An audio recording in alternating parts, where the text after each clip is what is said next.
right, let's go, Rockfin.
I'm your host, sabrinasalvati.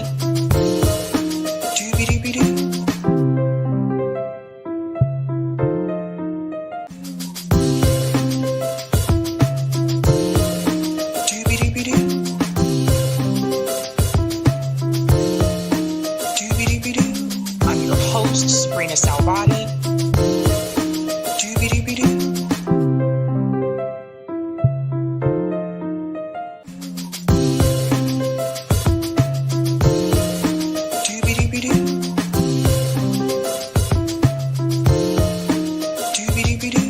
I'm your host, sabrinasalvati.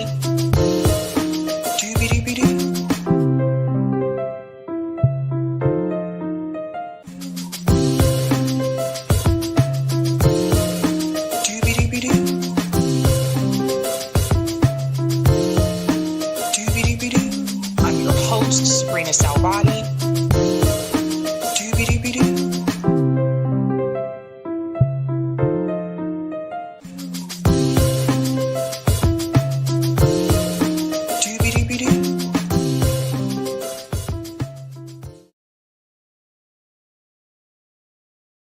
All right. Happy Sunday, ladies and gentlemen. Welcome to Sabby's podcast. I'm your host, Sabrina Salvati. If you're new, I want to let you know that Sabby's podcast is a part of Revolutionary Blackout Network. You can catch me there on Thursdays for the Sabby and JB show, and you can catch me here on Tuesday, Thursday, and Sunday.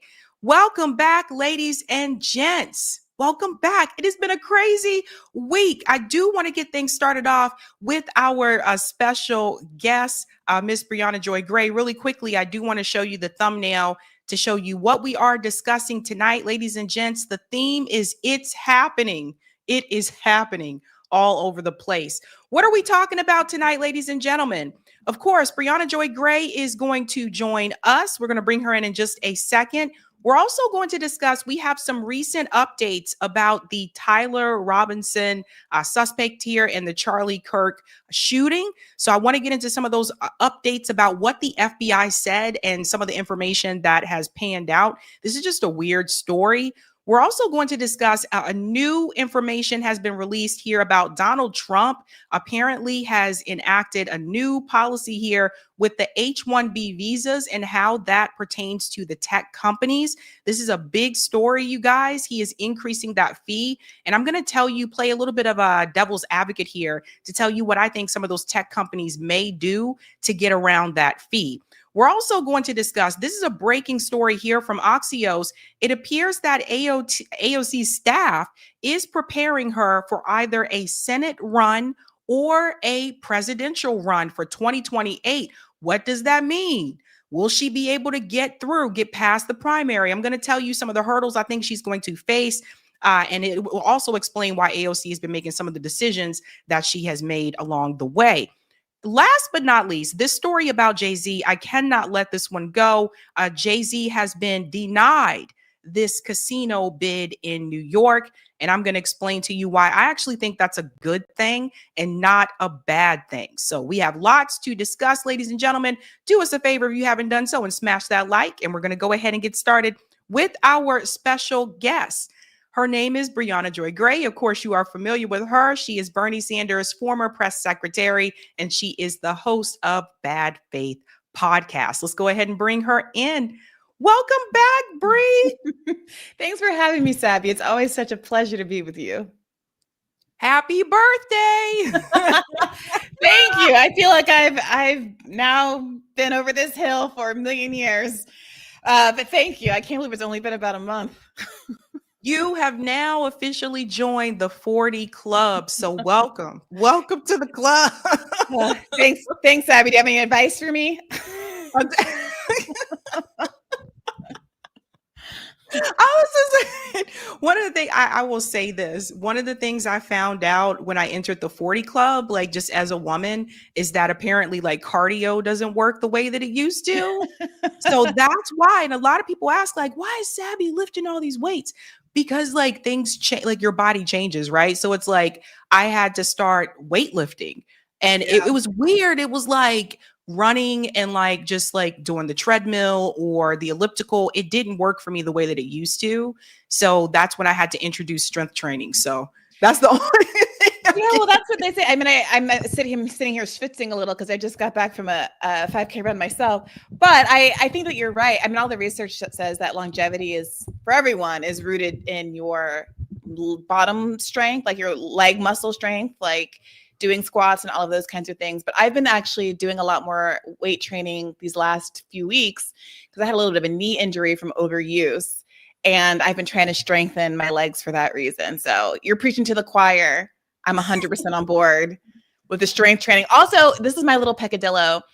As you are well aware, Sabby, there's a lot of like chatter about the next Joe Rogan of the left and blah, blah, blah. And obviously there's a lot of excitement around Hassan Piker because he weightlifts and he's appealing to men in all these ways. But I would just like to shout out Rania Khalek, who is also a beast in the gym, who I think has some like academic background in, what's the name of the degree? Like, fitness. I don't know exactly what. And if you follow her on social media, you see that she's like incredibly athletic. And I just think it's really interesting that there's no female contenders for Joe Rogan of the left, given that she's literally a professional.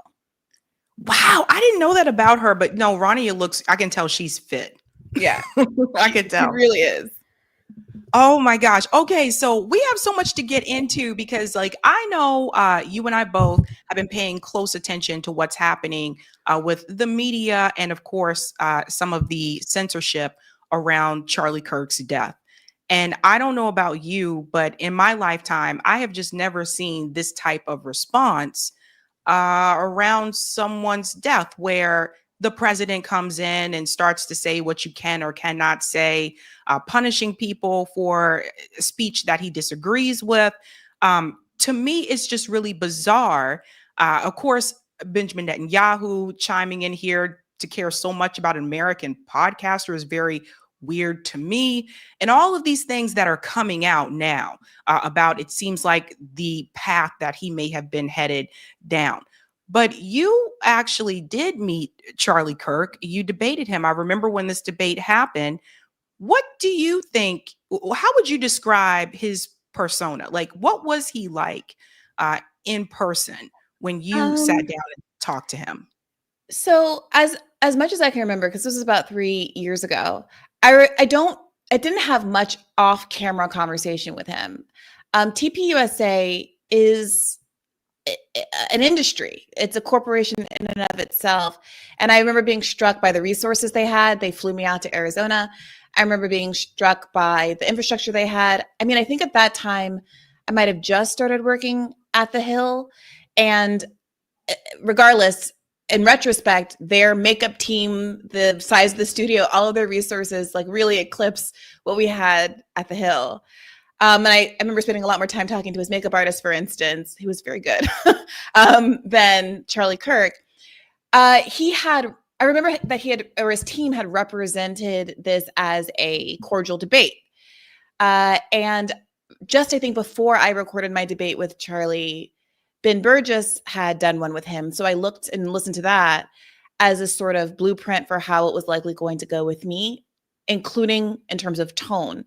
My experience was not that it was similar to that. And if you watch the video, you'll see that Charlie came out of the gate swinging with incredibly bad faith attacks, logical fallacies, ad hominem, like just all over the place. And if you read the comment section of his own video, his own supporters are like, hey, that wasn't appropriate. Like, why did you come out swinging like that? You were so combative. And then you accused her of being combative. And it felt like he was trying to bait me, frankly, into responding in kind and playing into what we are both familiar of as a kind of angry Black woman trope.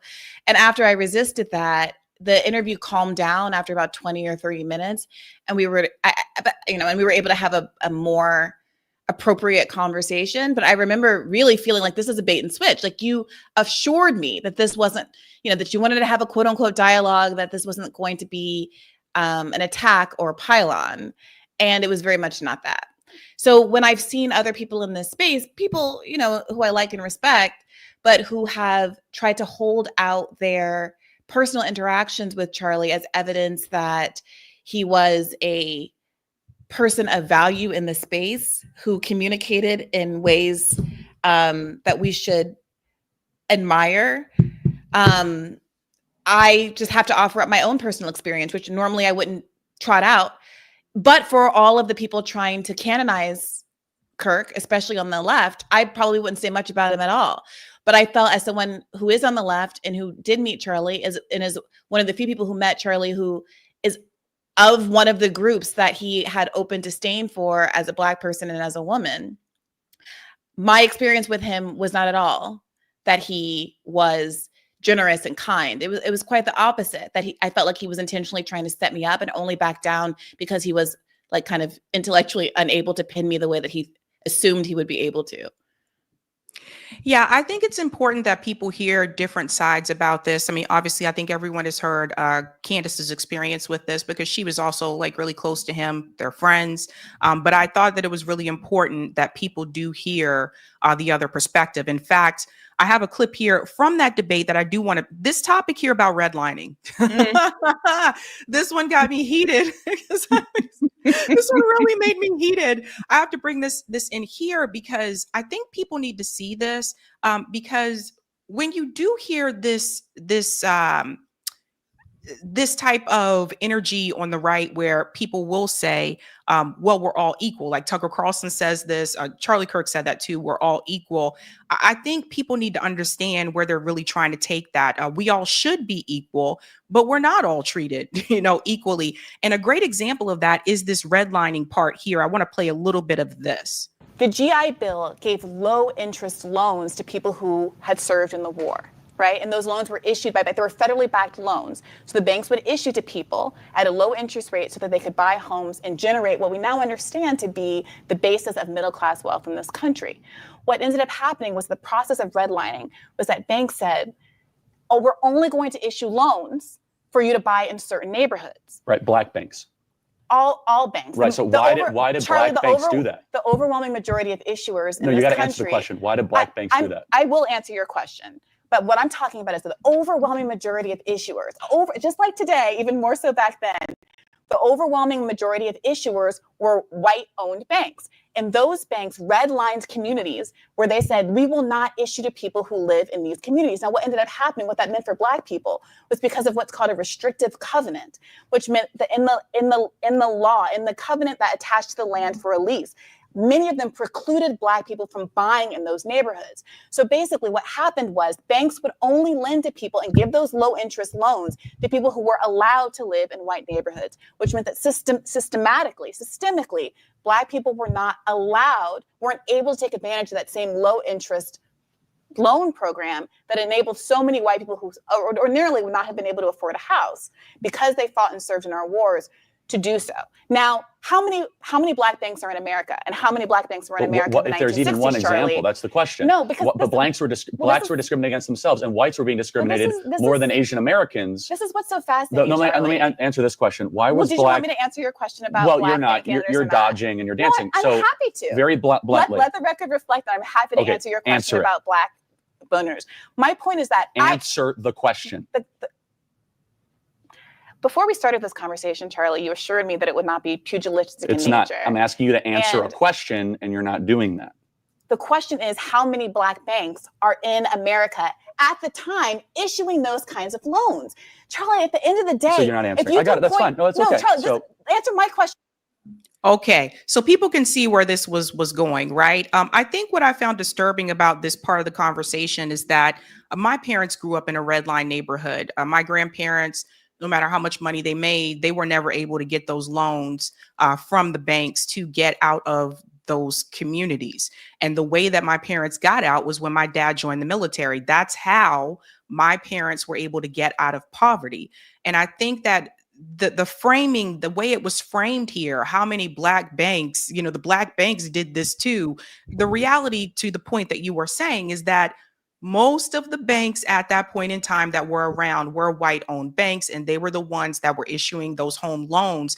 And so this one really got my blood boiling, because another part of this conversation that is mentioned is that, well, people who had higher income, they would be able to get the loans. That is false. And that's the other thing, is that when those neighborhoods were redlined, regardless of the household income, the banks were still not going to lend to those people. And those were Black neighborhoods. And so I think that a lot of people don't understand that, especially if they don't have that experience or they're just not knowledgeable about it. But I felt like the straw man, the argument that he was trying to make there in particular, was that, well, there were Black banks too, so that means it was happening to everybody, and Black banks also discriminated against. It's so absurd, Sabby. It's so absurd that it's almost beneath both of us for even having to have the conversation. The idea, where does the wealth in banks come from? He's making some claim that an immiserated community, fresh out of slavery and Jim Crow, should have magical financing. Does he think that if you just take over, build a building and write the word bank on the front, that suddenly has the capacity to lend infinitely? That the money falls out of the sky if you hang a sign that says bank and you're a Black person? It's absurd. It's beyond absurd. And half the stuff that he said was I believe to be made up. You can't necessarily say so in the moment, but the idea that black banks, to the extent that there were 3 in the country, because how many are there even now? God knows how many there were in 1950. But the Black banks were somehow discriminated against Black people. What if it's a Black bank? What does that even mean? What does that mean? It's a Black bank. Okay, so you're saying there's a bank owned by Black people that only lends to white people? Does that make sense to you, Charlie? Does that sound like a thing that existed? And there's white people that like to go to be serviced by that Black bank that is probably not funded very much, because who's putting the money into the Black bank? It's funded by Black people that only serves. What are you even saying? Like, it doesn't make sense. And this is the kind of gish gallop BS that his debates that are being heralded by the Ezra Kleins of the world are chock full of. And here's another thing, another part of the interview. He accuses me of being obsessed with race. Yeah. Now, I want to be so clear. He should be having this conversation with any number of scholars who are experts on redlining, which I am not. I am just a Black person. And he made the choice to solicit as a debate partner a random Black person, one who, frankly, predominantly focuses on socioeconomic issues, populist economic policies coming out hot off the Bernie campaign in particular, who has the average amount of knowledge about institutional racism as someone who just went to college and took classes, right? And then he starts to accuse me of being obsessed with race. And I had to say, Charlie, with all due respect, you could have been sitting there arguing with an expert if he actually wanted to know the nitty-gritty details. But he never does that. He wants to interview an 18-year-old. He wants to interview people who are not issue area experts. He messed up with me because I'm smarter than the average bear. But at the end of the day, he has no interest in actually learning anything or finding with a real expert. What he wants is to get a Black person across from him who he can demonize as being obsessed with Black issues and obsessed with race and unable to defend positions about the existence of white supremacy and anti-Black racism and the way it manifests in contemporary America. And it's all a game. It's all a giant setup. And that is part of why it's so frustrating to see people not just saying, I'm sad a man was killed or I'm sad a father was killed. That's your right. But to go so far as to credit the substance of his politics, the value of his rhetorical skill, or what it was able to quote unquote build, when what he built was largely a consequence of having been recruited as an 18-year-old by a bunch of right-wing billionaires to evangelize on college campuses, not because he was good, smart, or correct, but because he shared an economic agenda that advances that of the very, very rich. I keep trying to explain to people there are strings that are attached to that money. I think, you and I know about this, but there are strings that are attached. And you're right. He was incredibly young. What do you make of this? Because I feel like people really get this wrong sometimes with the whole systemic issue. This is part of the reason why I made that documentary, and which should be out in early November, is because I think that people really just don't understand, like to the point that you were explaining there, that they redlined the neighborhood. So they were not going to lend to you. So you could not move into the suburban communities. I'm not sure if you ever read Michelle Obama's book, Becoming. I never did. She talked about this too. And I know, look, I got my opinion of the Obamas, but she talked about this, like how their neighborhood in the South Side of Chicago changed due to the redlining and how white flight happened. And she showed pictures of the neighborhood changing over the years once white flight took place and all that type of stuff. But I think that like, this is the part that like people don't really understand. Like that's something that we as people just had no control over, them redlining neighborhoods. That there was no control that we had there. And so ultimately it does shut people out. It locks people out, of wealth. But I think one thing that is disturbing to me is like when I see these debates and there's constant interruption, I remember watching that when it first premiered. And I was like, how is she going to make her point if he keeps interrupting? Right. So it almost feels like that's the goal, is to not get the point out. Absolutely. And to make you, by constantly interrupting you and then accusing you of interrupting them, they often will cut stuff up to also make it seem as though you're not articulate, like you're stuttering and unable to get your point out. One of the last times I went on Piers Morgan, they did this. Fun, like this is an announcement to everyone. If for any reason you find yourself going on Piers Morgan and they offer to send a car, like they have these mobile studios that they'll send to your house, don't do it. Don't take it. Because I was on a delay. I don't know if it was purposeful or not, but when I did the mobile car, I was on a delay. And so every time I would go to speak, I would cut someone off because I didn't hear that the conversation had already moved. All I heard was a pause in the conversation and I would start to speak. And then when they aired the episode, they cut it so that it looked like they asked me a question and then there was a long delay and it looked like I was struggling to answer, but I was just waiting to hear the end of the question, right? So the next time I was on, I declined as an experiment the car, did it from my home studio, and the delay was gone. Again, don't know if it was purposeful, but what was purposeful was their choice to cut it up and pretend as though the delay was a consequence of, mental slowness as opposed to their own technical issues. So this is the kind of trick that they like to play. And this is what Charlie Kirk was playing out in this game. I think that where he miscalculated in this interview was that it's a long form one-on-one interview. So unlike Piers Morgan, where it's an hour long, but there are 5 or so panelists and you're at Piers's whims in terms of when he calls on you or what you get to respond to or what you get to say. Here, he couldn't just filibuster. Eventually he has to stop talking and there's room for the other person to talk. And that's why I think things started to cool down eventually at about the 30-minute mark. And I was able to say my piece in a way that was persuasive, I think unexpectedly, to Charlie Kirk, to both him and to the audience. And you'll remember if you go back and you watch this, I just watched it recently. I didn't watch it when it came out because frankly, I was so anxious and I was so frustrated walking out of there that day that I didn't watch it until he was killed recently. At about within 15 or 20 minutes, he acknowledges that systemic racism does exist, which is the whole point of the debate. And then it was like, okay, as far as I was concerned, it was over and the temperature could be turned down. I don't think he even really understood that that's what had just happened. But I was like, okay, so you understand that we got through defining what it means for something to be systemic. We got through what it means for something to be unequal. And then he just conceded it. I was like, okay. What are we gonna do with the next 45 minutes? Yeah, it's one of those things that is I'm asking questions about this as well. I think you lost your camera. Sorry. My bad. Sorry, I banged the table. Unplugged my I have thing. Sorry. I have a question about this as well.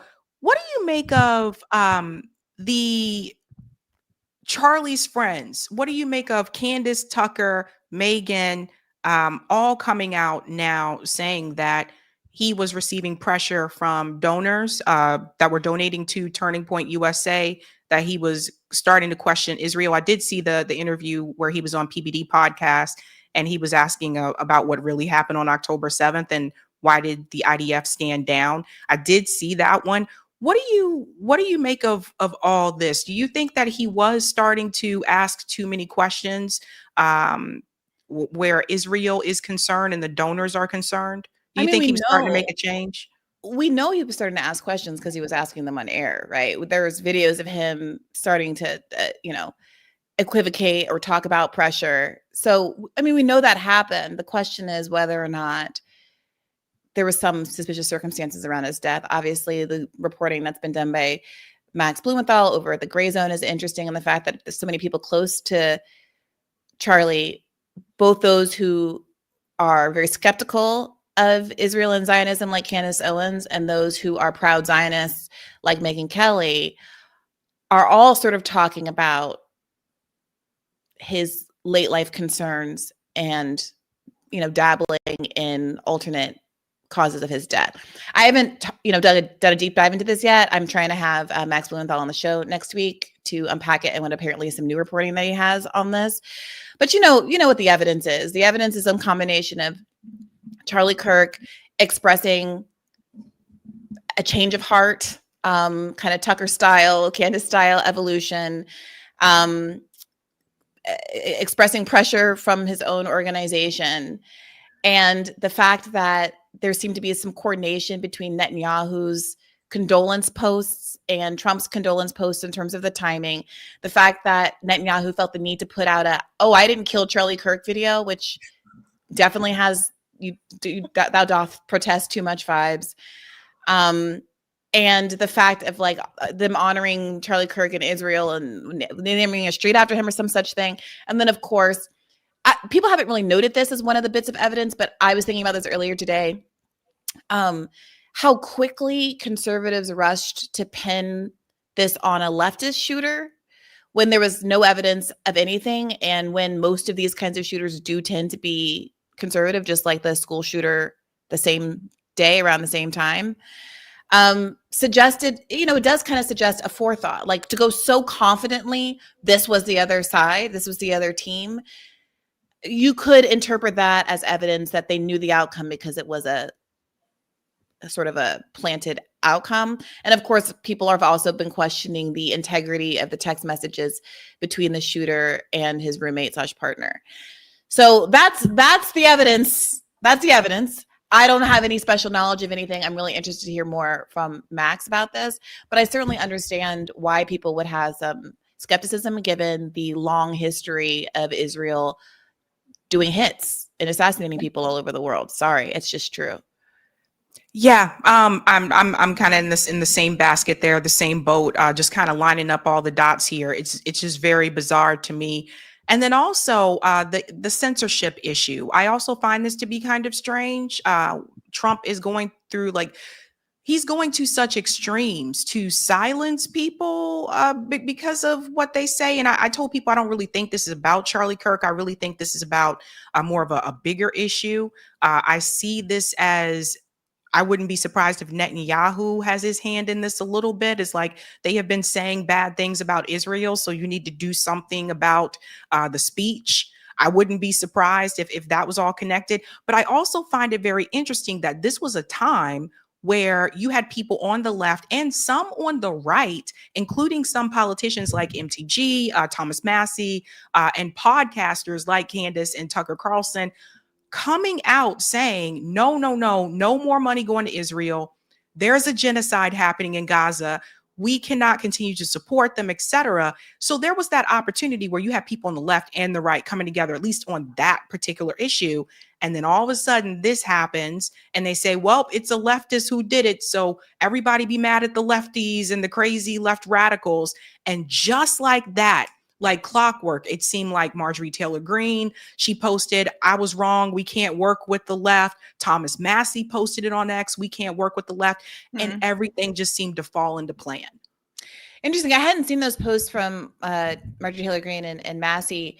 Have they said that they were going to change their position on Israel, or just that they're going to change their position about whether or not they can work with it? I mean, because what does that even mean at the end of the day? If there's if there's an option to vote for more Israel funding and they don't want to support it, and Ro Khanna doesn't want to support it, then they're with the left whether they want it or not. Do you know what I mean? Right. I mean, that's the thing. They didn't say they were changing their position on Israel, but just that they're like, we can't work with the left because they're radical. I'm like, but you're working with like Ro Khanna right now. You are working with some people on the left, because it was primarily a lot of leftists that were part of the pro-Palestinian movement. So I think, but I feel like this is exactly what the elites want. This is what the billionaires want. This is what Israel wants.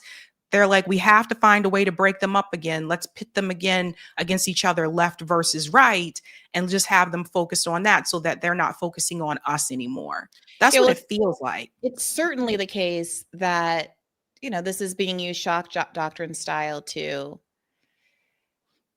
be the death knell of any real First Amendment rights in the United States of America. I mean, you opened by saying that it's anomalous to see the country being kind of forced to grieve over Charlie Kirk in this way. And we've never really seen kind of forced consensus on death like this. And I agree with you, except the one exception to that is, October 7th. And the hearings where random Zionist students are allowed to come and testify that a teacher said a mean thing to them. Meanwhile, a 6-year-old's being stabbed to death by someone who was radicalized by Fox News against Palestinians. I mean, the one-sidedness of coverage. I mean, the censorship that's ongoing, attempts at least are ongoing, of Ilhan Omar and Rashida Tlaib, apparently for the crime of being Muslim and not being in love with Charlie Kirk.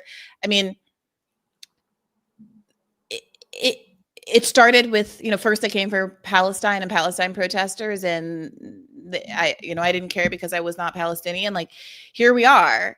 And I understand people are rightly frustrated that Jimmy Kimmel seems to be the tipping point for so many liberals, when this has been going on for the better part of 2 years against anybody who has had the temerity to say that they don't like genocide, or what are they saying now? 680,000 people being killed.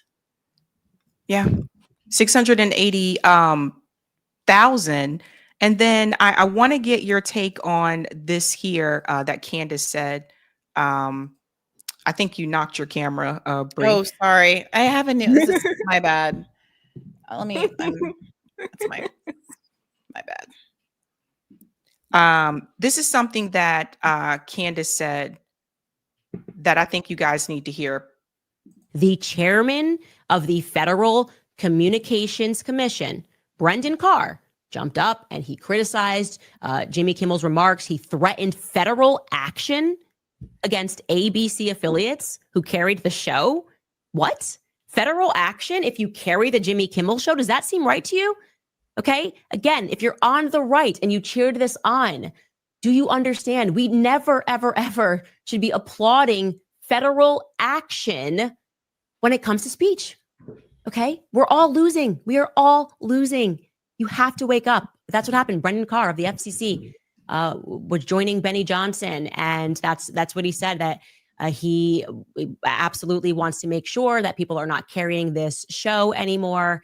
And that after, one of the mergers that they did, I just see the same people are constantly being empowered. And I want to point that out to you because you have to be more conscious of that. It's like they use our emotions, left versus right, to manipulate all of us. And it's completely wrong. It's completely crazy. That's the part that I wanted people to hear. What is your take on that, Bri? I know that we don't agree. You and I don't agree with Candace on most of the issues, but we do agree with her on Israel and Gaza, and I'm assuming also free speech. What do you think about what she just said there about they're using our emotions against us? I think that despite what Charlie Kirk might think of certain Black women, Candace Owens is one of the smarter people in the space in her camp. And it feels like an insane amount of gaslighting when folks who purport to have cared about free speech suddenly are saying, well, it was because the ratings were bad. Or, well, I didn't like Jimmy Kimmel anyway. Like, it's so ridiculous. Also, by the way, Jimmy Kimmel was fully right-coded from the Man Show. Like, the idea that he's some, left hero that we were supposed to love because he was, so left-leaning always. No, he and Adam Carolla came from the Man Show. Adam Carolla didn't get the cushy liberal job, so he stayed right-coded and right-leaning, and he has a conservative show. And Jimmy Kimmel went lib because that's what you have to do to have mass appeal, is to not be kind of a misogynist shock jock guy. Okay, fine. But people are doing a lot of this excuse making to cover up from the fact that this is an obvious, explicit encroachment on free speech. I mean, Brennan Carr fully tweeted in response. I'm sure you saw this. Someone had tweeted this was part of 2025, by the way. This was an express part of the plan when Trump were to become president again. And he responded to the tweet with the Jack Nicholson, yes, nodding, evil nodding meme.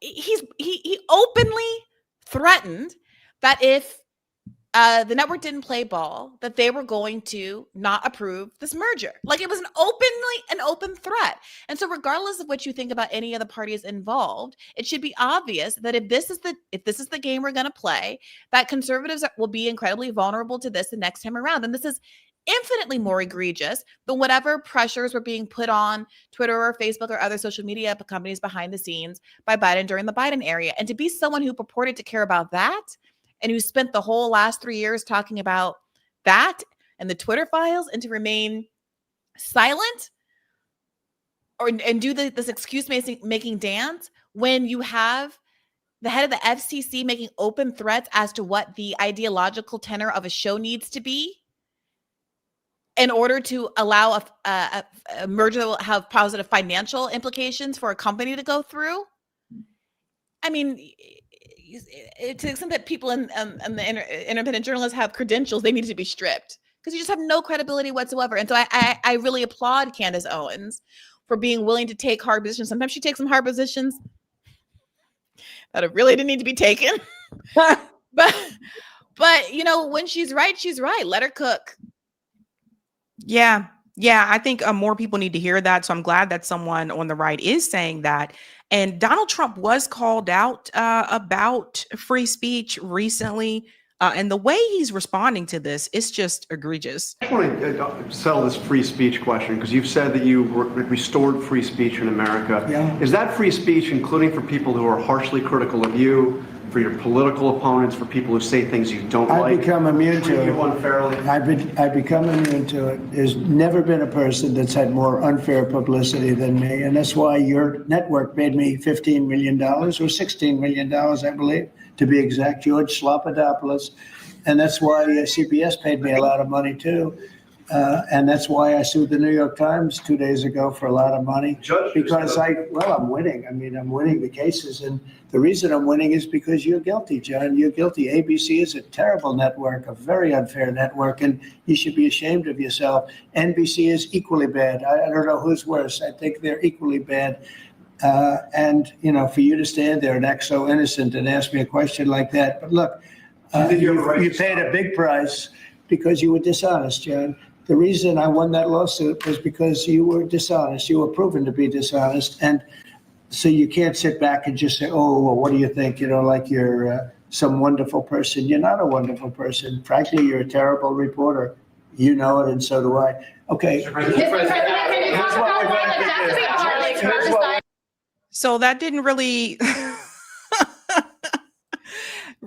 answer the question there about speech, about free speech. And I also find it very interesting that some of the same people, and you've probably seen this, Gree, some of the same conservative accounts that are on Twitter that were exclaiming, free speech under Biden's administration are just going along just fine with what Trump is doing. And I'm like, and was some of us, when we said we were pro free speech, we meant for everybody, not just for the issues that we are really passionate about. Yeah. I mean, first of all, I have to say, George Schlappadopoulos. This is hilarious. I hate that this man is still making me laugh. What can I say? Gemini is always going to put a smile on my face. That being said, of course, this is craven and insane. And the only reason I think Trump gets away with taking this posture is that he knows the Democrats are spineless and they could be in office tomorrow and they would never play the same game. They would never take away the broadcast licenses from Fox News if they didn't, subscribe to their political ideology. They would never do this. And so, of course, he could, like, at a certain point, why wouldn't he? Why wouldn't the Republicans, just run the ball? What's stopping them? That question right there. The Democratic Party doesn't take the gloves off. Never. They would never. There's a Democrat somewhere sitting in Washington shaking their head going, wow, that what a disgrace that news conference is. But if we're in power, we would never be like that. And patting themselves in the back. Like, honey, you might never be in power again. And this is exactly why. There's no resistance party. Look, do I wish that Democrats could model good behavior and that would compel Republicans to have good behavior? Yes. I wish that were how the world worked. But the problem is Democrats don't even do things that are legal and appropriate when they have power. So the whole conversation during the Biden trifecta was that we can't do anything because we don't have a supermajority, but also we don't want to get rid of the filibuster. Okay, so then you spent two years of the trifecta explaining why you couldn't get things done, and the next 2 years explaining now that you really couldn't get things done because you didn't have the trifecta anymore. And then you wonder why people don't see the benefit in voting for a Democrat and don't see that you had anything on offer. And why you should vote for you again. All you did was restart my student loan payments. Nope. That's the lived real world effect. Meanwhile, Biden couldn't figure out how to cancel anybody's student debt. Donald Trump went ahead and said, if you join ICE, I'll give you $50,000 to pay down your student debt. 50. What happened to all those arguments about the undeservedness of student debtors and how you had to pay your bills back? Apparently, everyone needs to pay what they owe unless you go and work for the Gestapo. And Democrats were afraid of their shadow. Biden couldn't even, not that Biden, I don't think he sincerely wanted to cancel student debt, but even if he had wanted to, he couldn't even sell the policy because he had half the party arguing against it half the time. Nancy Pelosi was arguing against the policy. The blue dogs of the party were saying it was a bad idea. And now you see what's going on with the Ezra Klein again. What does Charlemagne call him? Donkey of the week. Here comes Charlemagne. He's trying to make sure no one else ever wins the prize, but these back-to-back hits. Charlemagne is not out here talking about, Charlemagne. Ezra Klein is out here talking about how we have to, if we want to grow the tent, we have to be willing to support anti-choice candidates. And he specifically named in states where actually the pro-choice won on the ballot line and on these ballot measures. I mean, it's like these people are actively, like, you have Republicans being the tastemakers of the Democratic Party and it's like, you can't tell me at a certain point that there's not like a Republican in Ezra Klein's head, like one of those little monsters in Mars Attacks. Like, he's fully just a Republican. It's fully just a Republican Party. It is the Washington Commanders and the Harlem Globetrotters, and the Democrats are there to lose. It's exhausting. Like, I almost don't even want to talk about it anymore. Like, the Democrats are horrible, and it feels like our job at this point is just to make it so clear to voters that there's no, like, the call is coming from inside the house. Like, there's no help coming. You need to divest from this party, and you're wasting your time and energy thinking that anything is good going to happen. They're too busy fighting against Zohran Mamdani, right? And Ilhan Omar, than they are fighting against Donald Trump. Well, here's a perfect example too. This is a big one for people who have not seen this. So the Senate unanimously passed a resolution designating October 14th as National Charlie Kirk Day of Remembrance. Now, the part to pay attention to here is unanimously. That was the Senate. That includes the Democrats. That includes Bernie Sanders too. Yep. So one of the things I pointed out here, for those who are not aware, MLK Day, when they were voting on that was not unanimously passed. I don't know if everyone knows that. And in fact, Dick Cheney was very, very much against MLK having a day in the U.S., which is, I have to say that because Kamala Harris was bragging about getting his support. He was very much against that. And so I said, I just hope everybody remembers this when Democrats come around asking for your vote. Like you can't have it both ways. You can't sit up here and say they're fighting against the Republicans or et cetera, but then they cave to the pressure every time. And then in the House, it's a little bit different. I do understand. I think AOC and a couple others, the squad members, did not vote in support of the Charlie Kirk Day.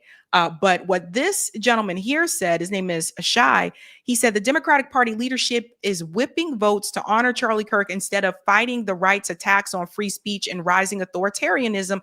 No longer surprising, but deeply embarrassing. This is why we lose. So it just, they're not willing to fight. I feel like they do give in to the Republican Party, even on issues that they may not agree with. They still give in, and the Republican Party doesn't do that. They will fight tooth and nail and not give in on those issues. And to me, it's crazy. We have watched this party over the years move further and further to the right. Do you remember when Joe Biden promised to pass a George Floyd Justice and Policing Act, which itself was an anemic bill that wasn't really going to get to the root of the problem, but he promised to do it by the 1-year anniversary of George Floyd's death, which would have been, a few months after he was inaugurated in 2021. Do you remember what happened? It didn't go anywhere at all. And in fact, when I was watching with a keen eye when that anniversary date rolled around, and they trotted out Al Sharpton on Twitter to post, it's better that it's done well than that it be rushed. So yeah, like let's let Joe Biden, keep working on it. So it's like a good bill and not a rushed bill. It is 4 years later now. Mm-hmm. And George Floyd, who's I believe his birthday is also October 14th. Now, on his birthday, we get Charlie Kirk's Remembrance Day, a man who spent much of his career arguing that George Floyd died of a fentanyl overdose and mocking his family and his children and his legacy. And now, most unanimously in the House, in the Senate, and many Democrats in the House have voted to honor that man on George Floyd's birthday. That's your resistance party, kids. Don't forget Chuck Schumer also kneeled in kente cloth, and he's supporting that. I mean, it's just laughable at this point in time. I like to see them try that today. I think back then they were already solidly in their 70s. I want to know what the what do you call it? Osteopathic bills were after that stunt, and what would happen if they tried to do it again today. I mean, it's absurd. It's an absurd joke of a party. I'm sorry, Sabby, I don't know if you're frustrated by this, but like I'm kind of at. Can you tell? I'm at my zenith. Like I cannot. I feel like I've been very patient over the years, trying to slowly walk people into the realization the Democratic Party, there was no insider strategy that was going to work. For me, the last chance that there could be a chance to infiltrate from within was the Bernie 2020 campaign. And even that was a long shot. And the second that man dropped out of the race, I was done. That was it for me. I was done with Democrats the second Bernie Sanders endorsed Joe Biden. But I understood that other people didn't have the same basis of experience or the same perspective that I did. And I was patient. I patiently waited to see what Joe Biden was going to do with his presidency, with the COVID mandate that he had. Yep. I waited to see what he was going to do with those tiers of the trifecta. I waited to see what the squad was going to do with Force the Vote. I waited to see what they were going to do with Build Back Better and the bifurcation. I waited to see what they were going to do with the $15 minimum wage. I waited patiently and said, oh, any day now I might be proven wrong. I watched them vote to break the railroad strike. Everybody but Rashida Tlaib. I watched and I waited. And then I saw Gaza. And I'm grateful. I mean, that's a weird way to say it, but I am, I guess, heartened in some way that at least a full-on genocide was a red line for some folks on the left, but it wasn't for others. And most of our online community, as you can remember, told everybody to get in line and vote for genocide. To what end? And they felt like heroes about it, by the way. There's a world where they could have said 6 months, a year in advance, I will not vote for a genocidal candidate, and had some opportunity to actually change the outcome. change the candidate, change the position on the issue. But by pledging their fealty, they guaranteed there would be no change in position from the Democratic Party and literally enabled the genocide. And now we're still waiting for people to understand what the dynamics are here, that we are living in the fascist world that Democrats helped build. Democrats. And expecting them to undo their own handiwork is psychotic. It's crazy. It's not going to happen. It's very alarming, especially now, which I'll get into the story later on the show. But AOC, it's apparently is going to run for either the Senate seat, Chuck Schumer's seat, or for president for 2028. And it's just, I don't know. I one or two things is going to happen. Either she's going to capitulate to Democrat leadership, which we've already seen her do throughout her career. But I see her even capitulating even more and bending on some issues that she hasn't bent on just yet, so that she can get through the nomination. She can get that Dem nomination that Bernie couldn't get because of the super delegates. I mean, that's the reality with president. Like in the Democratic Party, you have to get the super delegates, right? So either that, or she's not going to become the nominee and is going to tell you to vote for the Democrat candidate that has taken the billionaire money and is corporate. Either way, I just don't see that. I feel like the people who were sent into the party to create change don't really want to change the system. I feel like they just want reforms. This is what, like, this has been so frustrating in talking about, like, Zoran too, for instance, because unlike AOC, like I he hasn't had an opportunity to point me 3 ways till Sunday, right? So, like, there have been, to be so clear, the Al Sharpton interview, the throwing of the defund the police under the bus, like all of that stuff, and we can get into that if you want. But in terms of having, the many, many years of walking back that AOC has demonstrated, he's not there. And he has been much more strident and stuck to his guns about some of this stuff in a way that AOC never really did. But it doesn't matter, because it's not about what's in AOC's heart, and it's not what's in Zoran's heart and what he really believes, or any of that. To be allowed within the party, you have to bend the knee. That's the condition of it. And some people decide it's worth it because they think they can do something with the position inside. And that's clearly AOC's position. AOC, look, I don't think it comes from like a malevolent place. I think she got into Congress and she has real constituents, and she's from a working class district, and she sees families come in, and she's able to get some money to help bury their families during COVID, or give them backpacks with school utensils at the beginning of the school year, school supplies at the beginning of the year.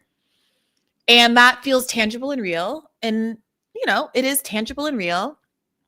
And she's like, well, I could blow it all up to make someone on the internet happy, but I would rather keep doing what I can on the inside. And it's that kind of short-term thinking that makes her, I think, very comfortable sleeping at night. That's one way to look at the world. Another way to look at the world is to say there are a handful of us in Congress who, depending on the Constitution of Congress, constitute a voting bloc that's necessary for the Democrats to pass any kind of agenda. And we should use this power to expose the Democratic Party for what it is. Why aren't you talking about Medicare for all in a pandemic? Why aren't you talking about Medicare for all always as you face a rise of fascism and an existential crisis, an electoral crisis, and it has 88% popularity within the Democratic Party, and people are poor? We're all talking about the cost of groceries, and grocery costs are high, but the average American family pays upwards of $20,000 a year for health insurance. That's like a number one cost on people's budgets right after their mortgages. So we're allowed to talk about housing costs, sort of. None of the Democrats are really offering much on that either, but we're allowed to at least allude to high housing costs. I don't even hear people, when they're talking about the cost of living crisis, even mention healthcare, including AOC at this point. And it's my view that they could be doing a lot more good on a longer horizon, perhaps. But I don't think it's ethical, me personally, to be focused on giving somebody school supplies when they're going to go home and not be able to have health care when their parent gets sick or if their parent loses their job. And so I understand the argument. I'm not here to say, like, I don't think anybody's like evil, malevolent, anything like that. But I do think they're very, very wrong-headed. And there's something seductive about being on the inside. And there's something seductive about, getting the pin on your blazer and being able to go on MSNBC and to have a higher paycheck than she's ever had in her life. And, I get it, but that's not supposed to be the reason you got inside. And I have yet to see anybody who's been able to resist that temptation. Or you stand your ground and you don't get in office. And I do think I'm not as sanguine about the probability of Zoran becoming mayor as a lot of other people. Because I remember India Walton. I'm not saying they're identical scenarios, but I remember India Walton. And if he really means what he says, if he's really going to arrest Netanyahu if he ever steps foot in New York, then there's no way they're going to let him be mayor. There's just no. So, or he retracts and then he gets to be mayor. And maybe we get like a de Blasio level, like good mayor. Like de Blasio is better than the alternative. But let's not kid ourselves about what's happening here. That's my fear. And again, I hope I am proven wrong. I hope he both becomes mayor and like leads the revolution from the mayor's office. Like I would love to be wrong. And I'd love to be wrong about AOC. Is AOC better than Chuck Schumer? Yeah. But also there's the risk that AOC being there and being better than Chuck Schumer validates the integrity of a party that we know is a lost cause. And is that really a gain for us as much as it's a gain for the reputation of the Democratic Party? I don't know. I think it's a tough question. It's a really good point. One more point for you, Bree. Have you had the opportunity to have conversation with any of the independent media folks who were a part of Justice Democrats, like getting that going? Like Jane came on the show not too long ago when he was trying to start a different, a populist candidate movement. But have you had the opportunity to talk to Cenk or any of them that were involved in that process since the Biden administration? Anything, and if so, anything that they would change, anything that they would do differently, or do they feel like everything's working out the way it should? I have not. I did reach out to Kyle Kulinski recently, not that recently, some weeks back. Haven't heard back. I think I talked to Cenk maybe about a year ago, but I think that was in the context of him still calling me a fake leftist or something. I don't think we've really had an opportunity to get into the nitty gritty of things. I spoke to Shrikant Chakrabarti, who was in the mix.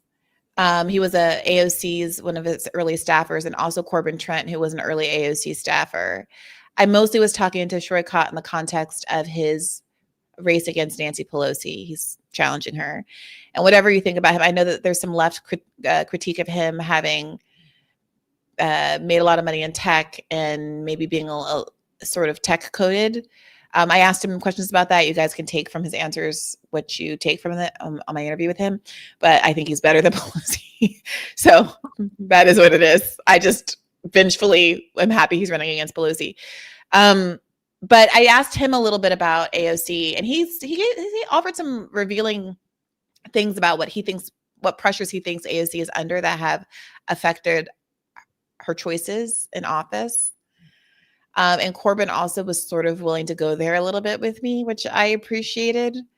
But in terms of like having conversations about whether they feel like the project has failed or succeeded, I mean, back during Force the Vote, when Kyle came on the show, he was very explicit that the whole point of the squad getting elected, in his view, was to do things like force the vote. Yeah. I mean, he said that, 5 years ago. Yeah. But they have no control. Like there's no accountability, right? Like I interviewed Antonio Delgado recently. He's lieutenant governor of New York, and he's running against Kathy Hochul. And he is kind of framing himself as like the Zoran friendly governor as compared to Hochul. And I think, frankly, that the fact of him running against her is why she finally caved and endorsed Zoran recently. But keep in mind that she hasn't said that she's going to fund Zoran's agenda, right? So I think there's still an argument, again, to the extent that you are participating and you care about the Democratic Party and these things, that he still would be better than Hochul. But regardless, I asked him, I'm like, you're kind of positioning yourself in this way. Like, what accountability do you think that you should have to the left? I asked Omar Fateh about this, who's running for mayor in Minneapolis. Like, you're a DSA candidate. You know, what do you make of ASC and the other squad members having taken some bad votes over time? And to what accountability do you think you owe to DSA?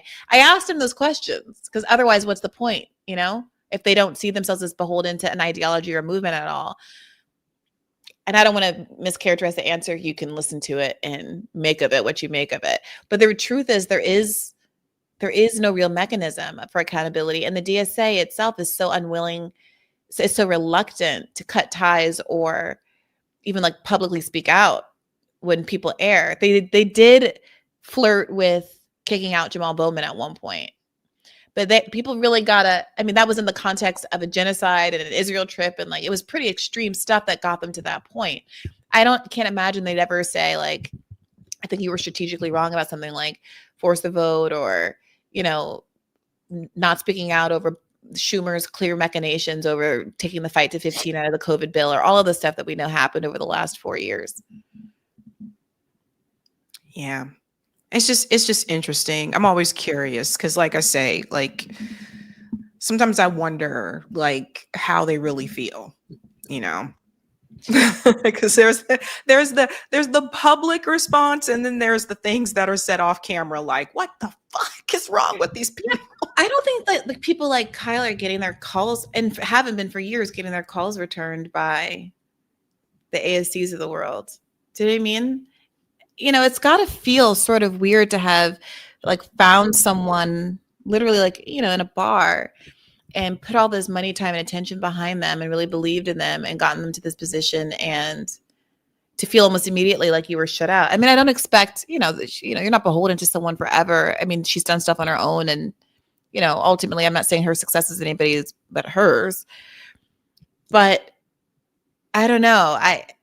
It raises the question as to what, you know, whether you would want to try to make another effort like that. And it certainly hasn't been the case. It's not like they did another round of candidates after 2018, right? I mean, I guess they did.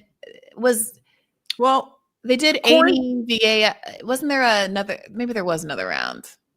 Amy ran again. Corey ran again and won. And then Jamal Bowman. And then after that, they were just like, we're not running candidates or something like that. They were losing funding. I think that was a part of it. Yeah. I wonder why. I wonder why, you know. So there's a lot of things that are happening. And I'm just like, I don't know, like you were a part of like the RBN General Strike Summit that we had a couple years ago. And I'm starting to hear people bring this up again, General Strike. And I don't know, maybe when we had the summit back then, people were just like, what are they talking about? It scared some people for whatever reason. Just looking at things the way they are now, the economy, the grocery store prices, like as you mentioned earlier, I keep seeing articles about Gen Z and also some millennials not being able to afford a home. Like these things are not improving. So it's just, to me, I don't know. I feel like the system itself has to be dismantled. Otherwise, we'll continue to run into these issues. Yeah, this came up. Why did this come up? I think it maybe came up with the Do Dissidents guys on the show the other day, the General Strike Summit, and I think it also came up with Chris Smalls recently. I was very unsettled by the response to that summit at the time.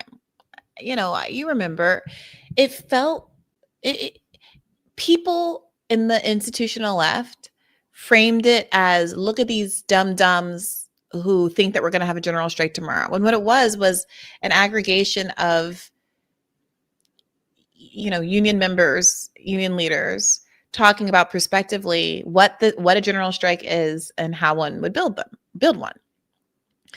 And the negativity around the idea of a general strike, frankly, still strikes me as like very curious. It felt like very like op-like. And I don't know if it was an effort to like just delegitimize a channel or to delegitimize the idea of the strike itself. I mean, at the time, it was exciting to me because I had, I don't come from any kind of labor background. I was an, attorney, and I never really heard the idea of a general strike discussed. And it struck me as useful that more people would understand that this was a tool at their disposal, a mechanism on offer for bringing the economy to the heel at a time of enormous urgency. Again, we were at the beginning of the pandemic back then. And for a left content creator's reaction to be, this is silly, and to still not have spent the last 4 years ever really mentioning a general strike, they'll barely want to talk about any kind of striking because, it's this circular, listen to it, it's a pattern. And the pattern has become suspicious to me over the years. If you bring up any kind of labor action, then there's a conversation. It's labor is super important, and the only forward progress on the left is going to come through union strikes. Okay. Then the next move is, but union density is too low, and therefore we shouldn't talk about doing any strikes. Okay. So then it's, well, we need to elect more AOCs so we have a better NLRB so that there can be better conditions for growing labor. And like, that's the, oh, but it's not there yet. So don't talk about a general strike. Don't talk about any striking. And then every year labor union density goes lower. We're told that because Joe Biden was like the best president for labor in our lifetimes, that was going to have some effect. It didn't. And he quashed what could have been an incredibly meaningful display of labor power in the rail strike. And we go round and round and round, and all arrows point back to electing more AOCs and reinvesting in the Democratic Party. And I'm very suspicious of it. I'm sorry. They will paint you as anti-labor and unserious if you say this, but I'm sorry. It is a very suspicious redirect you get. And if you get more serious about labor and striking and say, yeah, let's talk about a general strike. No, it's not the time. It's not the time. Let's talk about AOC for president. Let's talk about Kamala and Pete Buttigieg on a ticket. Yeah. I'll be honest with you. My opinion from all of it was it felt like a lot of gatekeeping. One of the things we were told is that we didn't go through the proper channels. What does that mean to you, Sabby? What do you think that means? That an idea couldn't just be presented by us. It had to come from, I'm assuming what people were saying is that it had to come from the legacy left. And then we were to follow along with it. But we couldn't just come and present an idea. I also think the fact that it was an all-Black network also had something to do with that.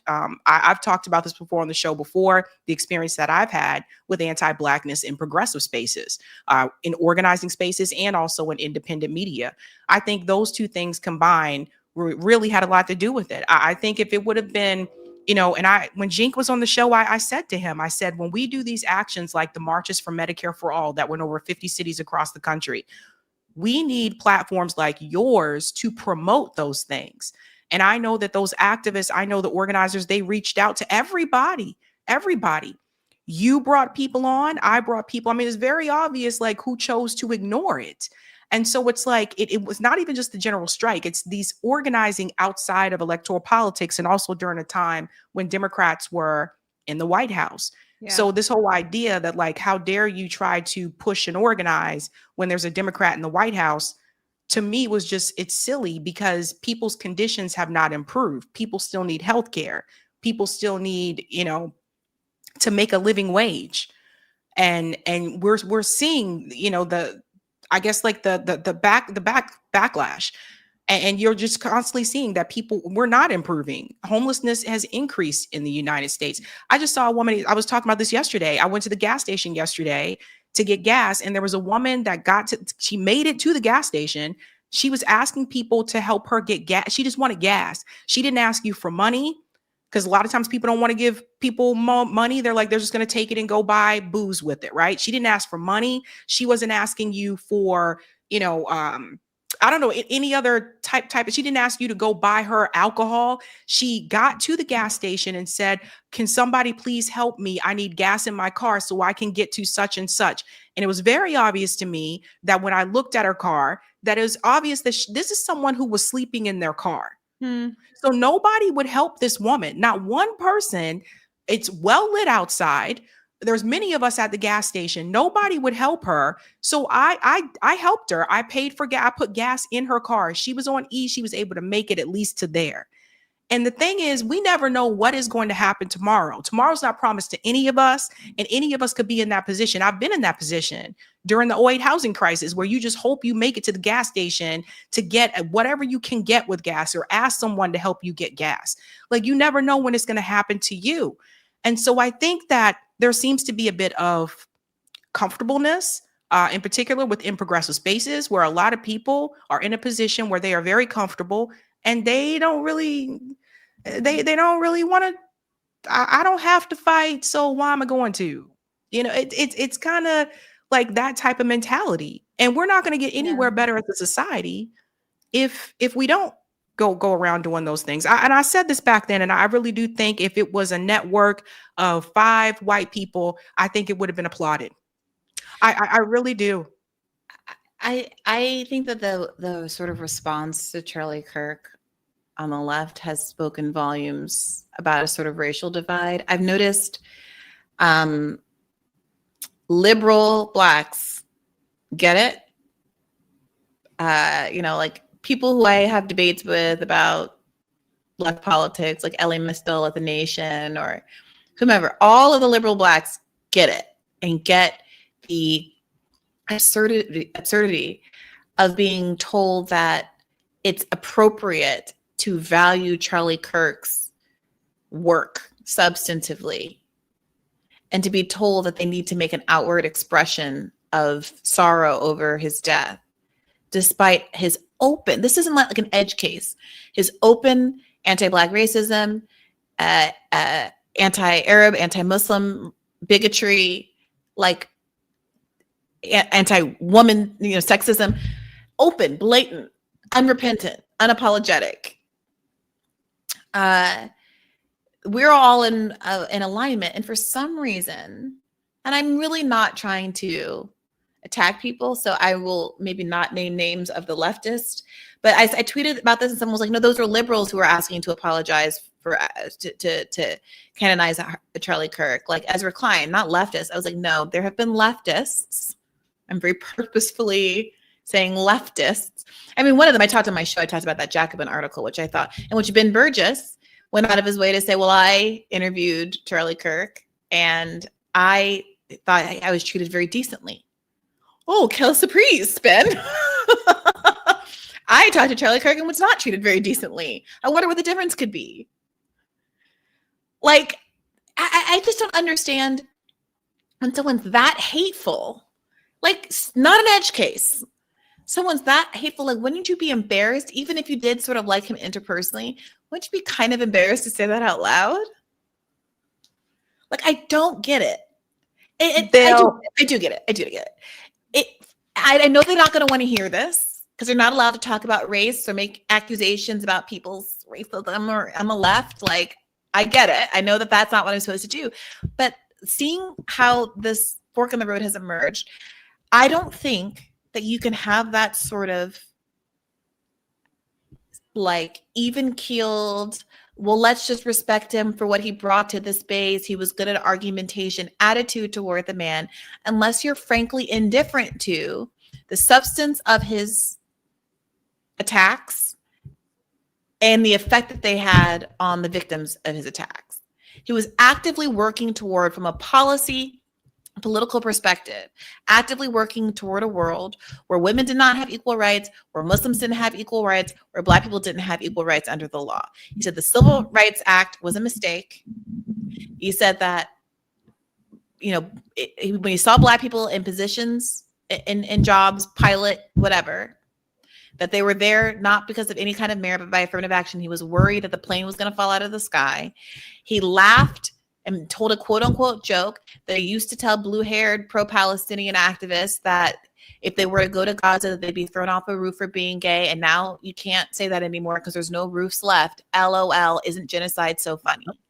And actively championed the destruction of Gaza and the murder of 680,000 people whose lives were worth at least as much as Charlie Kirk's. And to turn around and then say, okay, but wasn't he good at debate? First of all, he was not. But then to try to like gill the lily, just say, if you need to say murder is bad, say murder is bad. But the choice, the urge, the compulsion to gill the lily and say, also, he was really nice to me. Yeah. And maybe Hitler was nice to Eva Braun. Like, what are we doing? Like, what are we doing? Yeah, that's a good point. Good point. Bree, thank you so much for your time. I do want to shout this out because he is awesome. Jazz legend Walter Beasley. He says, thank you, Walter. He says, sisters sounding good and looking good. Thank you so much, Walter. He's awesome. I met him in person. Thank you. That's very nice of you to say. Oh, okay, Bree, thank you so much for your time. Anything cool coming up? I think there's a Bad Faith episode for Monday. Yes, it is. Catherine Liu is joining the show. She's a fan favorite, and she is someone who got in a little bit of hot water over some of these, like a tweet that was perceived as sort of, again, making space for Charlie Kirk. So we get into that a little bit, and that should be fun for folks for Monday, for tomorrow. Awesome, guys. Of course, check out Bree on Bad Faith podcast. Catherine Lewis is awesome. Bree, thank you so much for your time. Really appreciate it. It's always a pleasure. Thanks, Sabby. I appreciate you. Bye. Bye-bye. All right, ladies and gents, that was Briahna Joy Gray. We're going to keep the show moving because it is a Sunday fun day. Tonight's theme is It's Happening. Yes, it is. All these things are happening and we don't know what to do. We will get into all of that, ladies and gents. Really quick, I do want to shout out Sabby patrons. Thank you guys so much for your support. Really do appreciate you, fam. If you are interested in being a patron, I have 5 categories. Ultimate, Sabinators. There are also Sabsters. Don't forget about those Sabbies because they are pretty cool as well. And of course, we also have members. All of their names are listed here, and you can also see their names scrolling across the bottom of the screen there on the ticker throughout the show. That's who all those lovely people are, if you're wondering if it's your first time watching a live stream. We also have new Sabby patrons. We call them newbies. Let's give it up for Bonnie and Nasser Bazoun. I hope I'm pronouncing that correctly. Nasser Bazoun. Thank you and welcome. Dun, dun, dun. Hey. Let's go to some of the super chats, ladies and gents, and we will keep it moving. Okie dokie. Shout out to C Pro, who just became a Sabby member. Let's give C Pro a big whoop, whoop. The friendly Sabby show love. Thank you, Egg64. Love you both. Take my money. That is all. Okay. Thank you, Egg64. Thank you very much. Thank you, Jimmy.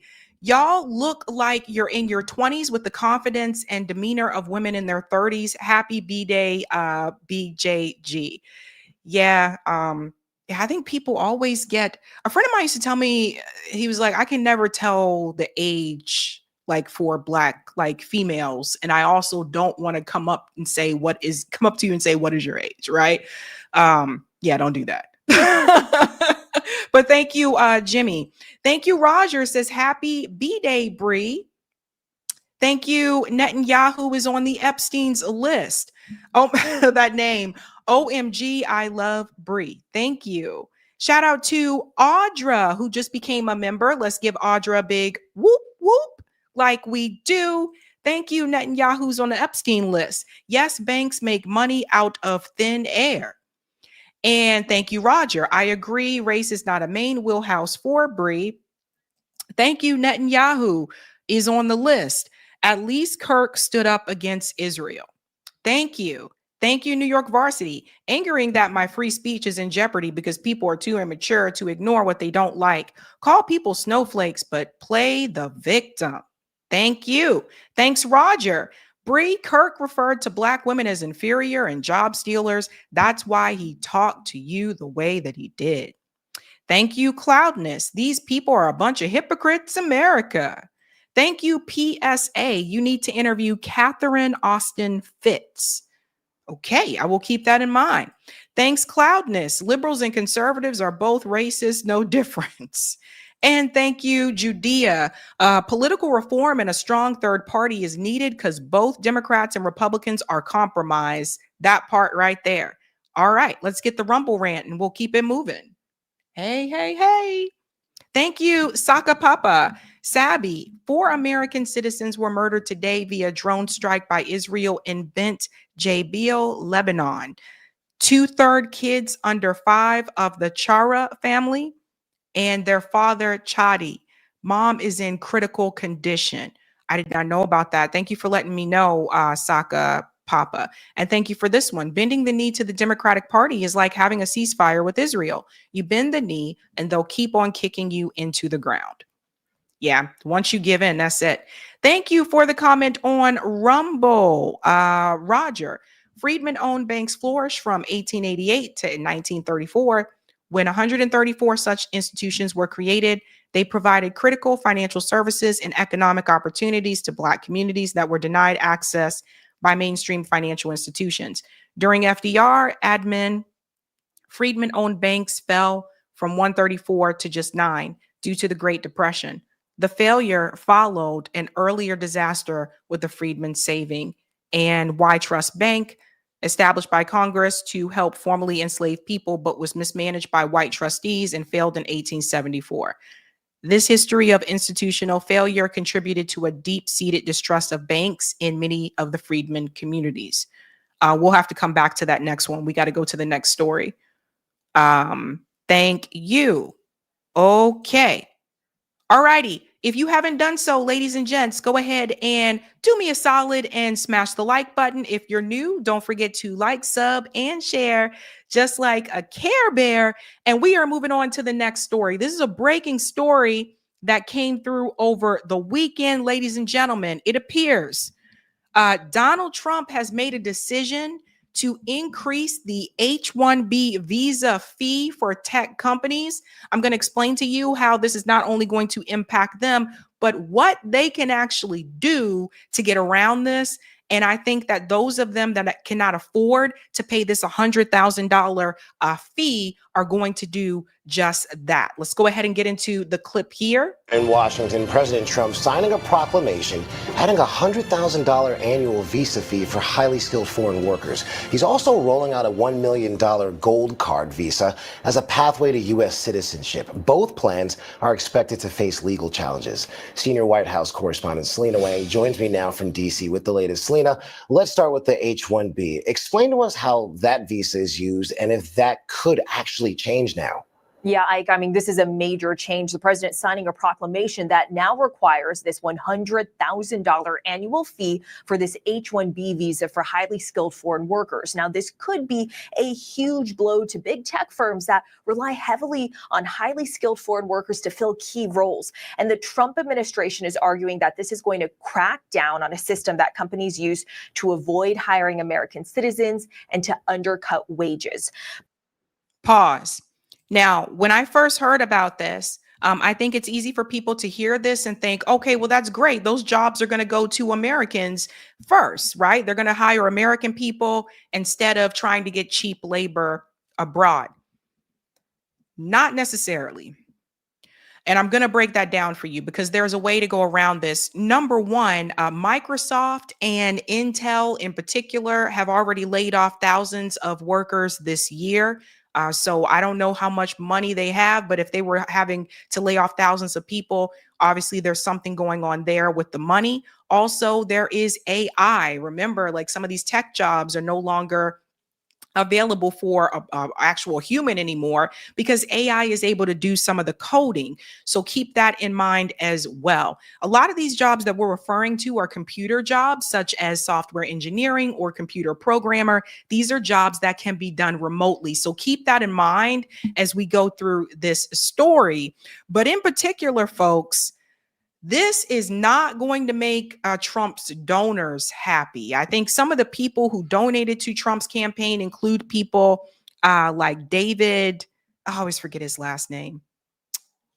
He's the host of the All In podcast. You guys know I'm talking to David Sachs. David Sachs. Some of the other ones, these guys are all billionaires. David Sachs is very much invested in the tech industry. During one of the interviews that they had with Donald Trump, they did ask Donald Trump if he would prioritize those H-1B visas so that they could actually get more workers from other countries into the tech business. And Donald Trump said, oh, yeah, we need to go ahead and get the best workers in as possible. So I could imagine someone like David Sachs, also Bill Ackman and his crazy ass, they probably would not be too happy about this, because what this means is that they cannot hire cheaper labor now. If you're going to have to pay that fee, and that's assuming that they're able to pay it per worker, if they're not able to pay it, that means you have to hire American workers, and they were paying the international employees less than they were paying the American workers. So they're not going to be happy about this. This is why it's important that you always need to follow the money. Pay close attention to this story, folks. Let's continue on a little bit more. The supporters of this program say that it is absolutely critical to fill these highly skilled roles that are essential for filling talent gaps, for roles that they can't necessarily find here in the U.S., and for keeping these companies competitive. Critics of what the administration is doing here are also warning that this could reduce America's ability to attract the best talent, innovate, and to grow the economy. But what we're seeing here is that this is just the latest move, Ike, from the Trump administration to not only crack down on illegal immigration, but also to reshape legal immigration in this country, Ike. Now, Selena, the president also says the U.S. will start selling that gold card visa for $1 million. Can you break this down, how that would work too? Yeah, exactly. So this is a $1 million gold card visa that the president announced he will start selling after a vetting process. And for companies, it would cost $2 million to sponsor an employee. The Trump administration also announced a Trump Platinum card that will be available for $5 million, Ike, and allow foreigners to spend up to 270 days in the United States without being subject to U.S. taxes on non-U.S. income. Again, Ike, this is all part of the president's efforts to really overhaul our nation's immigration system. So, ladies and gents, some people saw this and they got really excited about it. So, again, the theme is it's happening. It's happening, right? So, a couple of things I want to point out to you. If it's really about attracting the best talent, etc., don't forget that Donald Trump brought the Afrikaners from South Africa through a fast track visa process. They were able to come to the United States just like that. He says he's looking for the best and the brightest workers. Okay, that was something that he basically did as a nod to Elon Musk, right? So the inconsistency is just aggravating, right? He's inconsistent in particular on this issue. Also, another thing that I want to mention here, when we talk about these jobs, as I said before, a lot of these positions are computer roles, software engineer and computer programming to be exact, the biggest examples, right? So these companies, to get around this fee, are probably just going to offshore these jobs. That would be the cheaper option for them. Some people are asking, well, what about the tariffs? Yeah, the tariffs are a real possibility, but they can actually just hire someone in China or in India to do that job remotely in their own home country. You guys got to remember, these companies are smart. They're not stupid. And some of these jobs, they already started doing that anyway. So this idea that you think that these companies are now going to say, we're going to hire more Americans for these jobs, don't be so quick to think that. That's why I'm saying, we have to play devil's advocate here. That's not necessarily the case. They can find a way around it. Now, here is Donald Trump signing this executive order President Trump signs executive order right here. And then they do bring up the issue of the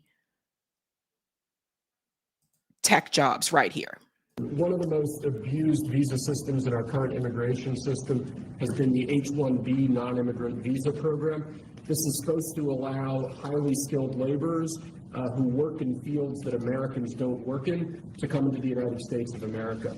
What this proclamation will do is raise the fee that companies pay to sponsor H-1B applicants to $100,000. This will ensure that the people they're bringing in are actually very highly skilled and that they're not replaceable by American workers. So it'll protect American workers, but ensure that companies have a pathway to hire truly extraordinary people and bring them to the United States. We need workers. We need workers. We need great workers. And this pretty much ensures that that's what's going to happen. I think, Sean, you agree with that? Well, they're $100,000 per year. So the whole idea is no more will these big tech companies or other big companies train foreign workers. They have to pay the government $100,000, then they have to pay the employee. So it's just not economic. If you're going to train somebody, you're going to train one of the recent graduates from one of the great universities across our land. Train Americans, stop bringing in people to take our jobs.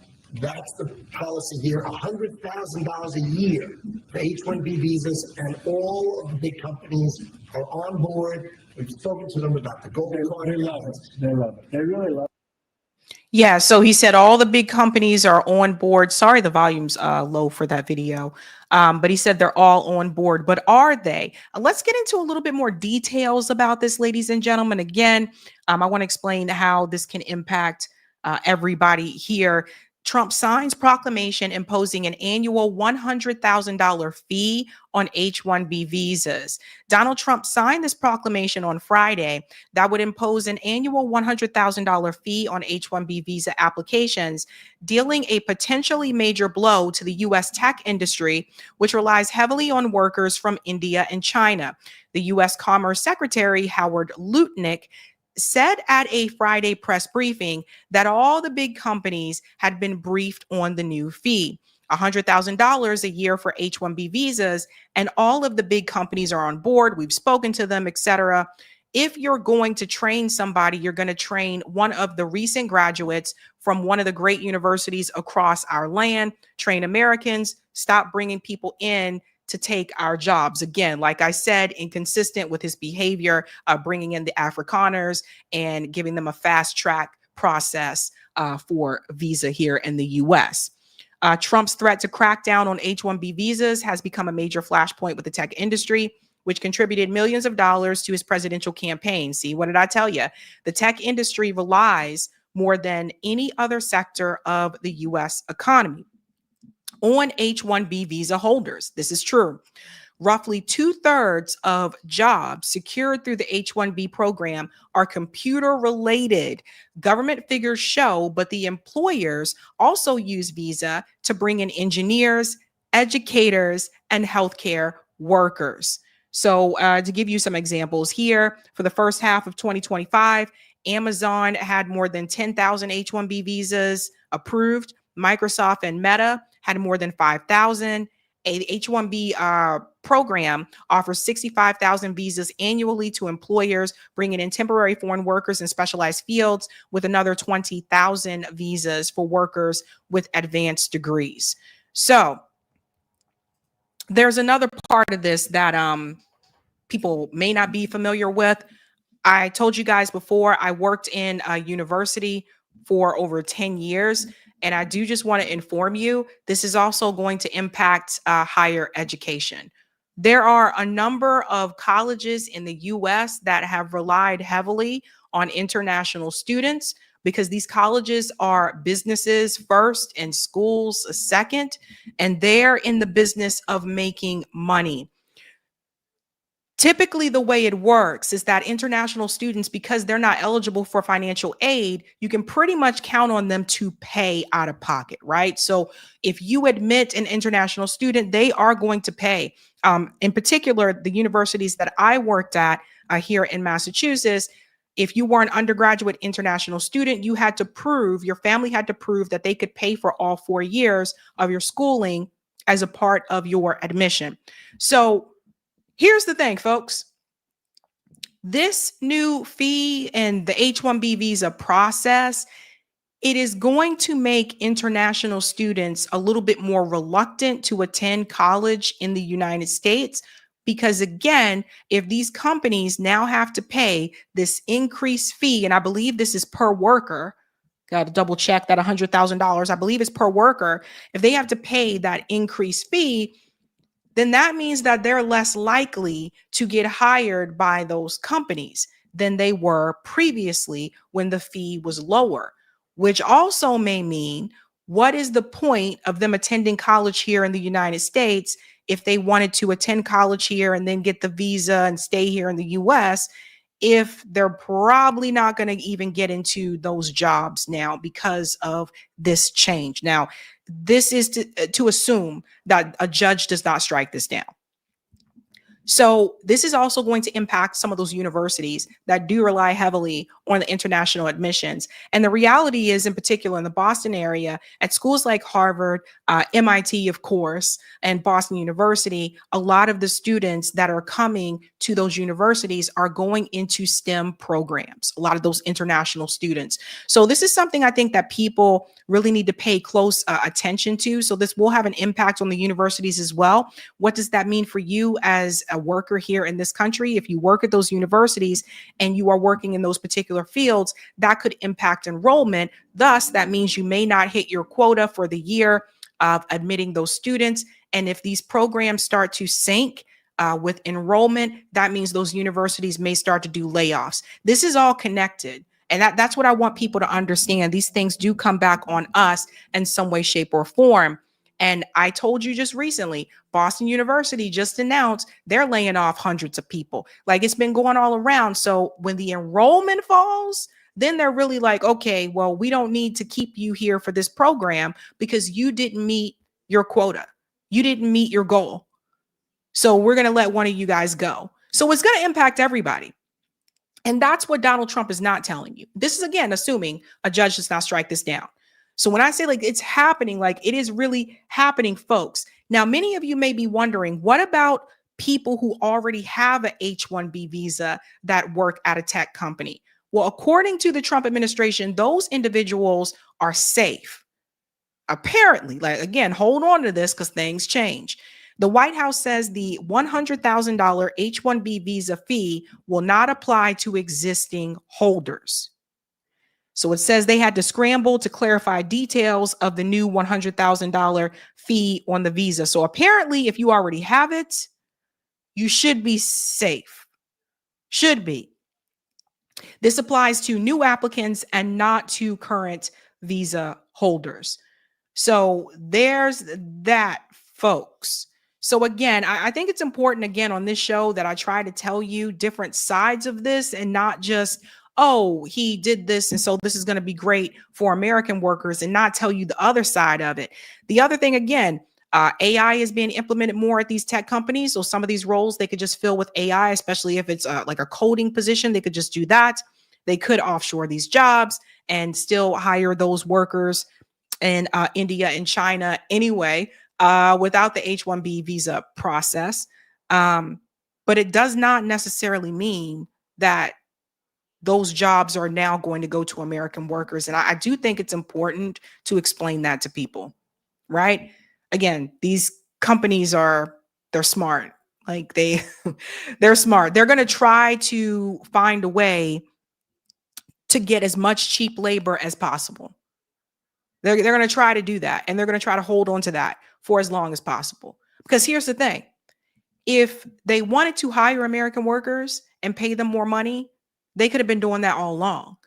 But they didn't want to do that because it's cheaper for them to hire someone who is coming through an H-1B visa process because they're more willing to take a cheaper salary because they want to be here. So they're like, okay, I get it. This is part of the process. I want to be here. You know, I'm willing to take that salary. So everyone just pay attention to all of this, folks. Things aren't always what they seem. And these things are connected. Hold on to your seats, buddies. Hold on to your seats. If you haven't had a chance to do so, smash the like, ladies and gents. We are moving on to the next story here, ladies and gentlemen. All righty. So it appears Axios has received some type of confirmation from AOC's staff that AOC is either running for the Senate, which would be for Chuck Schumer's seat, or she is going to be running for president in 2028. We'll get into that article in just a second, but apparently, according to her staff, they have been preparing her for this moment. So they've been prepping her along the way to run for that Senate seat or to run for president in 2028. I'm going to tell you some of the hurdles that she'll face with the presidency. I think she has a better shot with the Senate. But this is what I was talking about before, that AOC was making some of these political decisions and some of her voting decisions based on the career that she wanted to have in the Democratic Party. I believe this is part of the reason why she didn't vote for that combined, that bipartisan legislation that Marjorie Taylor Greene had to not send funding to Israel for the Iron Dome, right? So we've been kind of paying attention.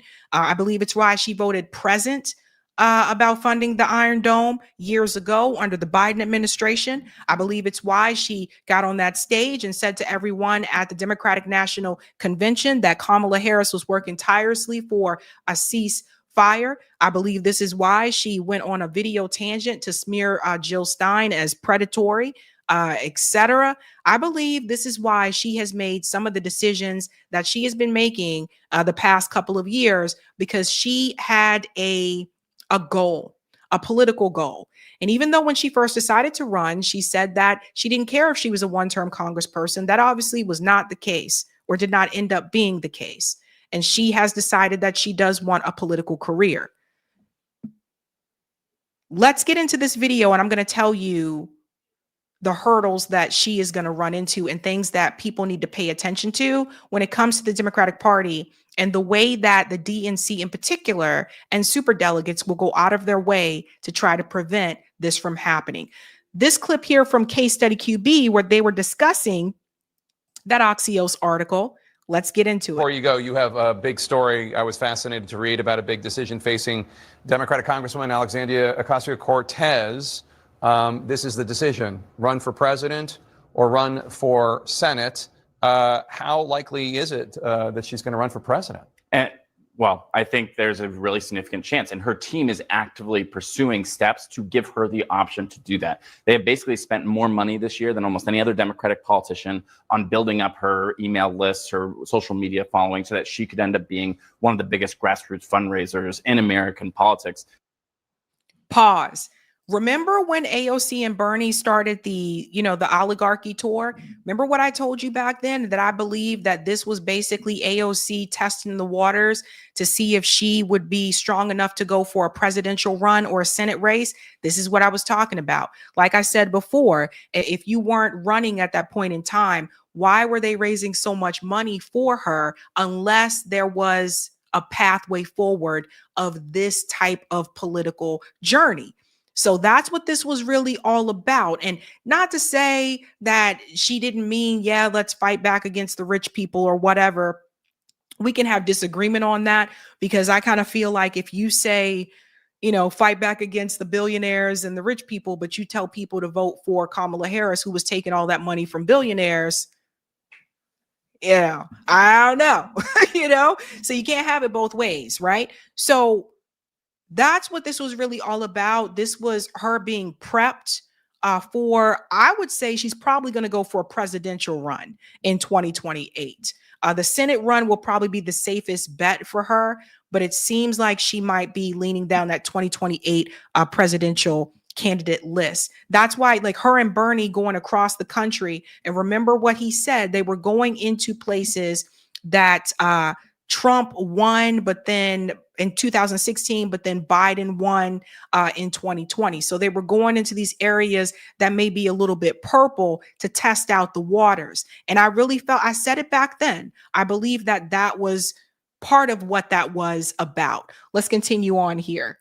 Basically, one person put it to me, it's like, she would raise $100 million, be one of the top candidates. And a lot of people that, when they have that option, usually run for president. Now, she could end up running for Senate instead, challenge Chuck Schumer, who's up for re-election, 74 years old, in 2028. And she's been doing town halls upstate, which is actually similar to what Chuck Schumer did when he ran for the Senate many decades ago. And she's also been touring the country with Bernie Sanders, who likely is not going to run for president again. And perhaps she'll inherit some email lists from him, too. Thanks to all.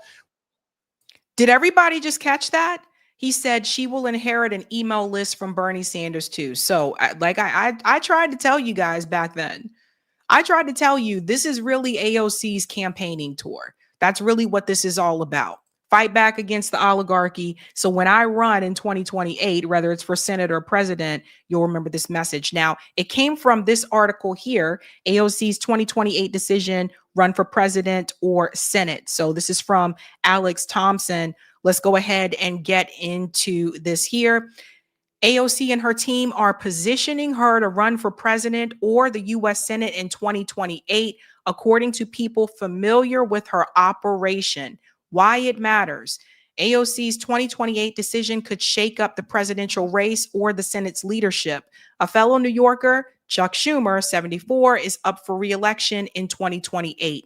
Now, a Senate race between Schumer and AOC, 35, would be a generational clash pitting the Democratic Party's leading traditionalists against its star insurgent progressive. State of play. This year, AOC, widely known as AOC, Ocasio-Cortez, widely known as AOC, has campaigned across the country in parts of New York State, far from her Bronx and Queens district, all while investing millions to grow her already formidable online presence. She has also brought in some former senior advisors to Senator Bernie Sanders to bolster her operation.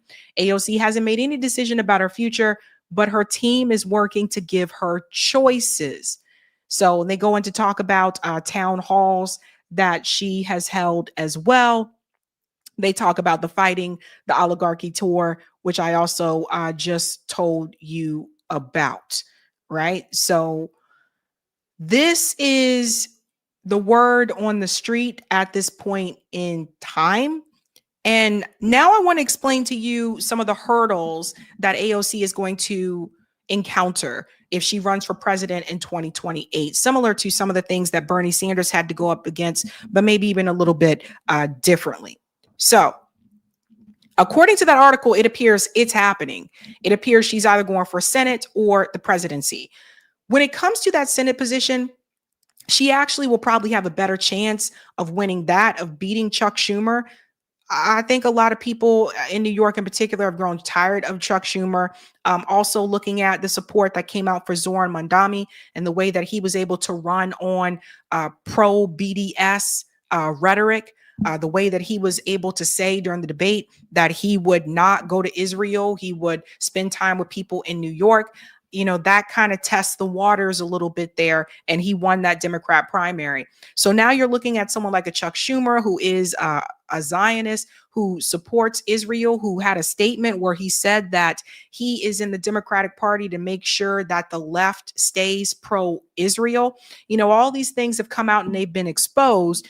And so I think that she could actually beat Chuck Schumer if she has the same type of energy that Zoran Mandami had surrounding him. Now, she is going to run into some issues still, I think, with some of the pro-Palestinian protesters because of some of the things that she has done. The way that she has voted to basically say we still need the Iron Dome. You see the way that she has wavered a little bit on Israel, that's going to be problematic for some people. But ultimately, those people will probably argue, well, Chuck Schumer's even worse, so they're probably going to go ahead and support her. So I do think that she could win against Chuck Schumer. Let's get into the presidency, because this is where things become much, much, much more difficult.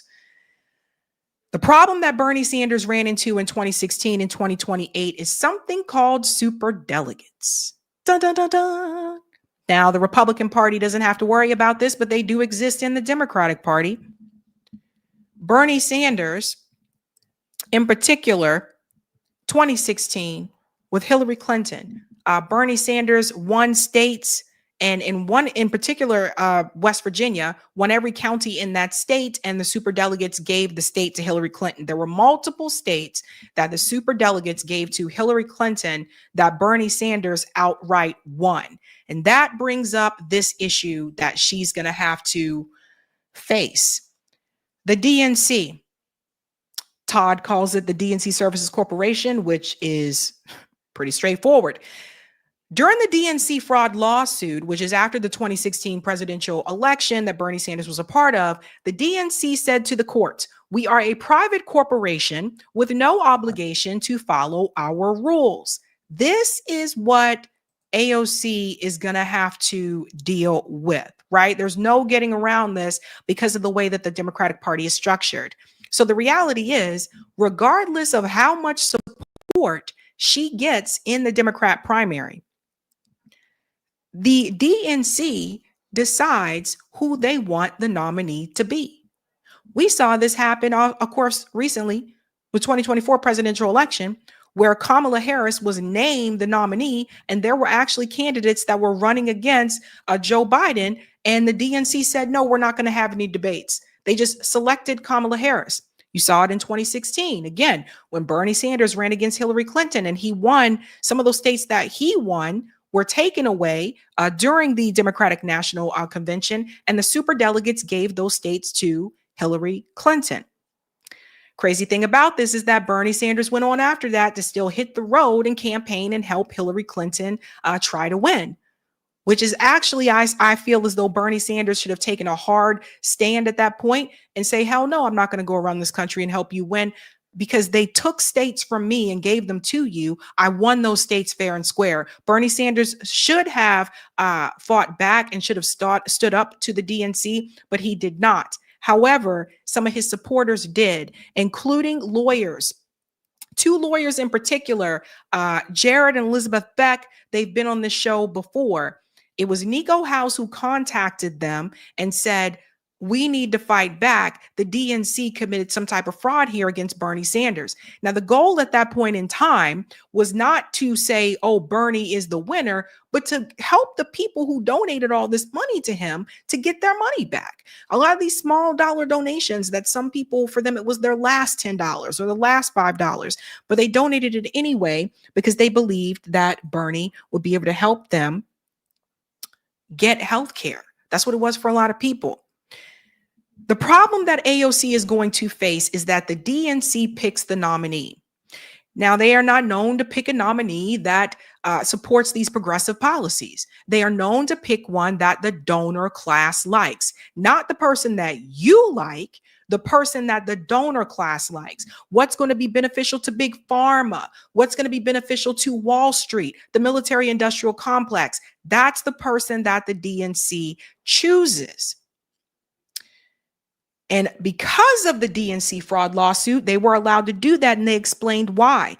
In its defense against the fraud lawsuit from Bernie Sanders, the DNC just dug itself into an epic hole. Now, this was 2017, and I just want you guys to see what attorney Bruce Spiva at that point in time, what they were able to argue. The primary fight between Quietly and Quite Literally re-argued in a Florida courtroom, with the DNC defending itself against a class action fraud lawsuit brought by two unhappy Sanders backers, husband and wife attorneys Jared and Elizabeth Beck. Those are the attorneys that I interviewed on the show. Beck cited several now well-known examples from the DNC hacks to illustrate their point. The original complaint pointed to an internal memo dated back May 26, 2015. They treated Clinton as the presumptive nominee, outlining tactics to muddy the waters around ethics, transparency, and campaign finance attacks on HRC. So they brought a lot of evidence, right? But let me show you what Bruce Spiva was able to say. Legally, the DNC is probably on sound footing. All right, so let's get into this part here.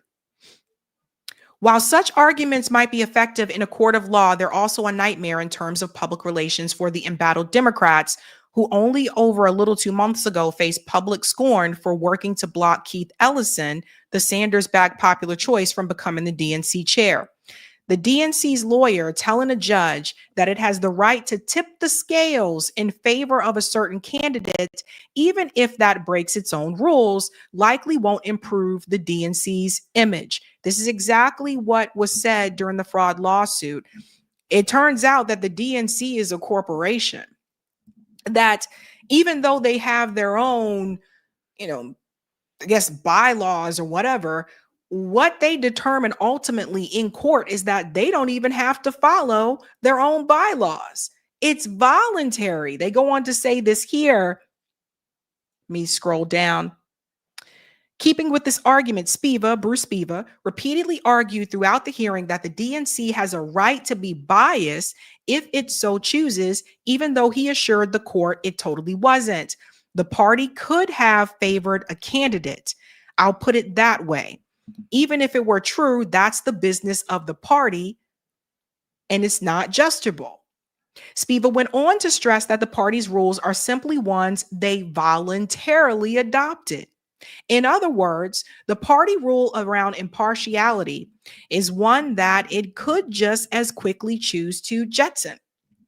And even if it didn't, and it decided to break the rule and favor one candidate, it could do so because it's the business of the party and out of the court's hands. Not that this is what happened, of course. Not the Democrats. Never. So everyone needs to understand this. He goes on to say here, we could have voluntarily decided that, look, we're going to go in the back rooms like they used to and smoke cigars and pick the candidate that way. And that would have also been their right. So ultimately, the biggest challenge that AOC is going to face is the DNC. It's the superdelegates. You're not in the general election unless the superdelegates say you are. That's really what it comes down to. It doesn't matter how many people voted for you in New York or Arizona or Texas. It doesn't matter. When you go to the Democratic National Convention, those superdelegates are the ones that decide which states are going to go to you and which states are going to go to your opponent. What that means for AOC is that she would have to become likable enough to Democrat leadership, which explains why we saw the pictures of her kind of getting cozy with Biden and being on Team Biden and being on Team Kamala. The Democrat leadership is going to have to like you enough to the point that they can sell you the idea of you being president to the donors to go along with that. The donors, of course, have to like you. You have to be someone that they want to donate. Obviously, the DNC is not going to push someone forward that is not going to take the big money from the billionaires and the donors and Wall Street and the military industrial complex, because that way they know that if you're not taking that money, you'll be harder to control. So AOC is either going to have to, which what I think is she might be leaning to do if she goes this route, lean into the establishment and the corporate part, which is most of it, of the Democratic Party, get on the good side of Dem leadership and, of course, the superdelegates and the donors in order to become the nominee. This is something that Bernie Sanders didn't do. But how is she going to do that if she's not taking corporate money? The other option is to not do any of those things and run a Bernie Sanders style campaign, grassroots funded, and get ousted in the primary by the DNC, and they will select a corporate establishment Democrat, just like before. And if that happens, I really do believe that would be the end of this progressive movement project. If AOC runs for president in 2028 and she does not get out of the primary and become the nominee, I think that's the end of the progressive movement project. Because by that time, it would have been, we're almost at 10 years now. If we're starting with Bernie Sanders in 2016, we're almost at 10 years now. So by that time, we're tacking on another like 4-5 years. Either way, it's tough. Then to add on top of that, something that AOC has that Bernie Sanders, not have to do with is the female card. And let's be real, some people just don't want a female candidate. Some people don't want a female president. It's just reality. Some people don't. Not everybody, but some people don't. So you got to think about that as well. And now, based on everything that I just told you, I think this explains quite so much why AOC has moved the way that she has moved the past couple of years. Now, again, to show you what that looks like with the DNC. Here's the statement here for everyone who wants to share this with their friends. This is from Bruce Spiva, the attorney that represented the DNC. There is no such thing as a Democrat. The DNC just encourages people to vote for the Democratic Party. 2, no one has any right to an expectation of a fair election. If the DNC wishes to select a candidate in the primaries instead of the free election process, that is their right. 3, donating money to Bernie Sanders doesn't mean you thought that money was going to assist him to win the primary. You have no right to think the DNC was obligated to follow their own charter and internal policies about elections. And then 4, discussion of and any disputes with the DNC do not belong in a transparent process in a court of law. The DNC is a private association which should never be asked to engage in the discovery process or have to reveal any of its internal workings or strategies should they decide to select a candidate rather than allow a fair election of a candidate. This is what AOC is going to have to deal with, just like Bernie Sanders had to deal with it. Now that you know all that, and you know that they are preparing her to run for Senate or for President of the United States in 2028, does this all make more sense now? And she is working tirelessly to secure a ceasefire in Gaza and bringing hostages home.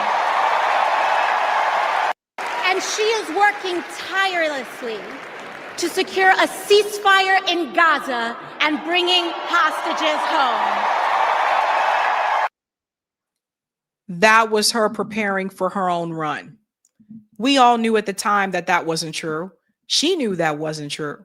Ilhan Omar said right after she did this that this was not true. So even Ilhan Omar called her out about this. That was AOC preparing for her presidential run. This oligarchy tour that she's participating with Bernie Sanders with, part of that is, fight back against Donald Trump. But also a part of that is, let me test the waters and see how I do at these rallies to see if it's time for me to run for president for 2028. And there were some of us that were calling this out at that point in time, and people didn't want to see through their rose-colored glasses. So people have ambitions. She has ambitions. And people just need to pay attention and see things for what they really are. I think it's easier for her to win the Senate seat than to win the presidency seat because of what I just told you about the DNC. But then also, New York is one place, the rest of the country is another place, right? It ultimately comes down to those swing states. Let's say she does get through the primary, and now you're looking at the swing states. She would have to win these states that Kamala lost, which would mean in order for the Democrats to win Michigan again, they have a lot of healing that needs to be done within the Muslim community. And I just don't know if that's going to happen. I really don't. I don't see the Democrats winning Michigan without winning the Muslim vote. That's why they lost in 2024. That's why they didn't win Michigan, because they lost the Muslim vote. So that's something people need to remember. Presidential elections come down to swing states. That's really what this is about. I'm sorry to say it, but that's just the reality. But her biggest hurdle is going to be getting through that primary. All right, ladies and gents, if you haven't had a chance to do so, smash that like button for me. Thank you. We're moving on to the next story. I'm trying to keep up with the time, guys. I'm trying. Okay. All righty. Again, the theme is it's happening. We got to go to the story here about Jay-Z. Jay-Z has just been rejected. I see this as a good thing. Some people don't. I'm going to explain to you why this is actually a good thing.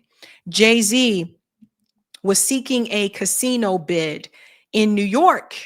He wanted to open a casino, and that has been rejected.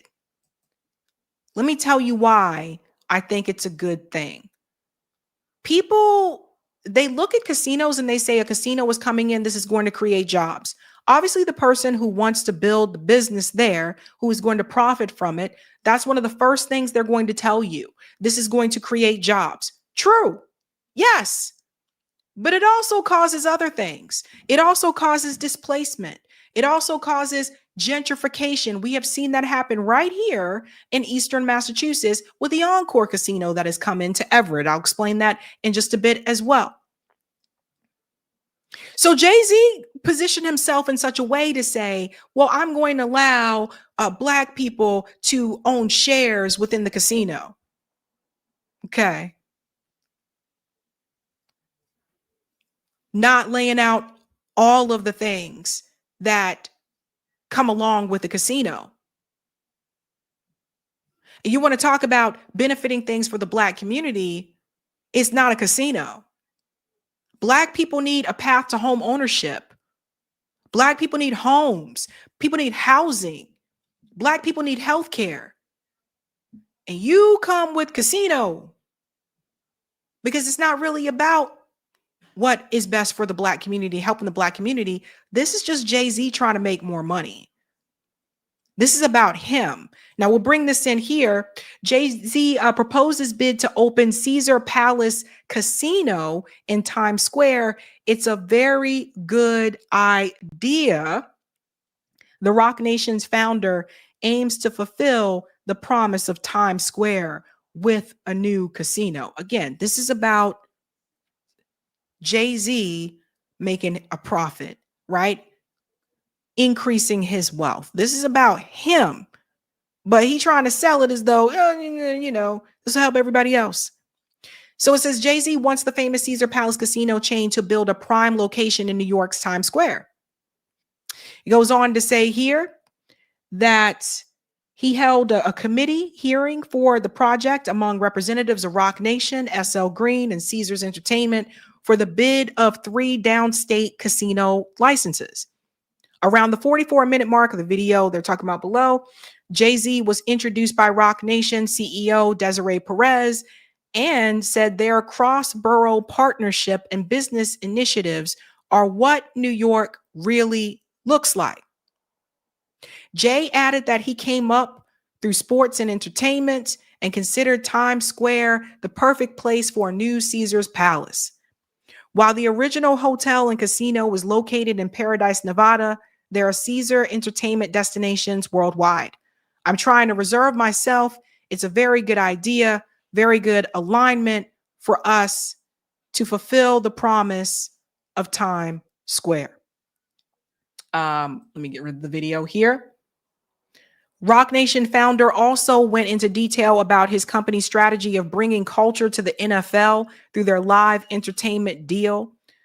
With SL Green and Caesar Entertainment, Roc Nation had reportedly entered a bid for the Times Square casino that foresees over $7 billion in taxes, $26.7 billion for local businesses, more than 3,000 construction jobs, and over 3,800 permanent jobs.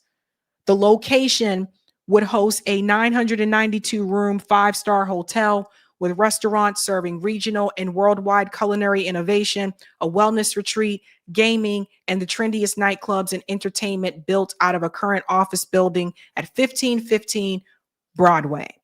If passed, the project is slated to open in 4 years. But it didn't pass. It did not pass. In fact, you are going to see the reaction of it here. Casino has been rejected 4-2.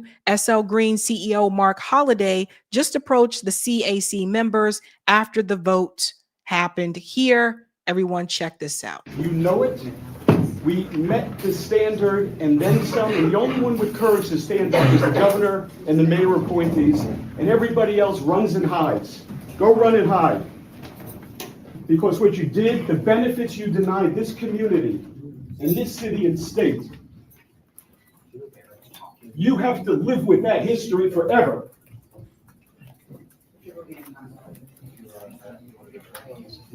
You know it.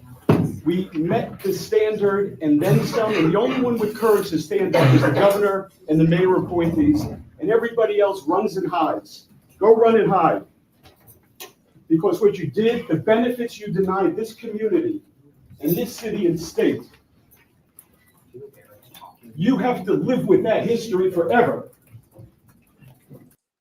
So yeah, no, this ain't it, bruh.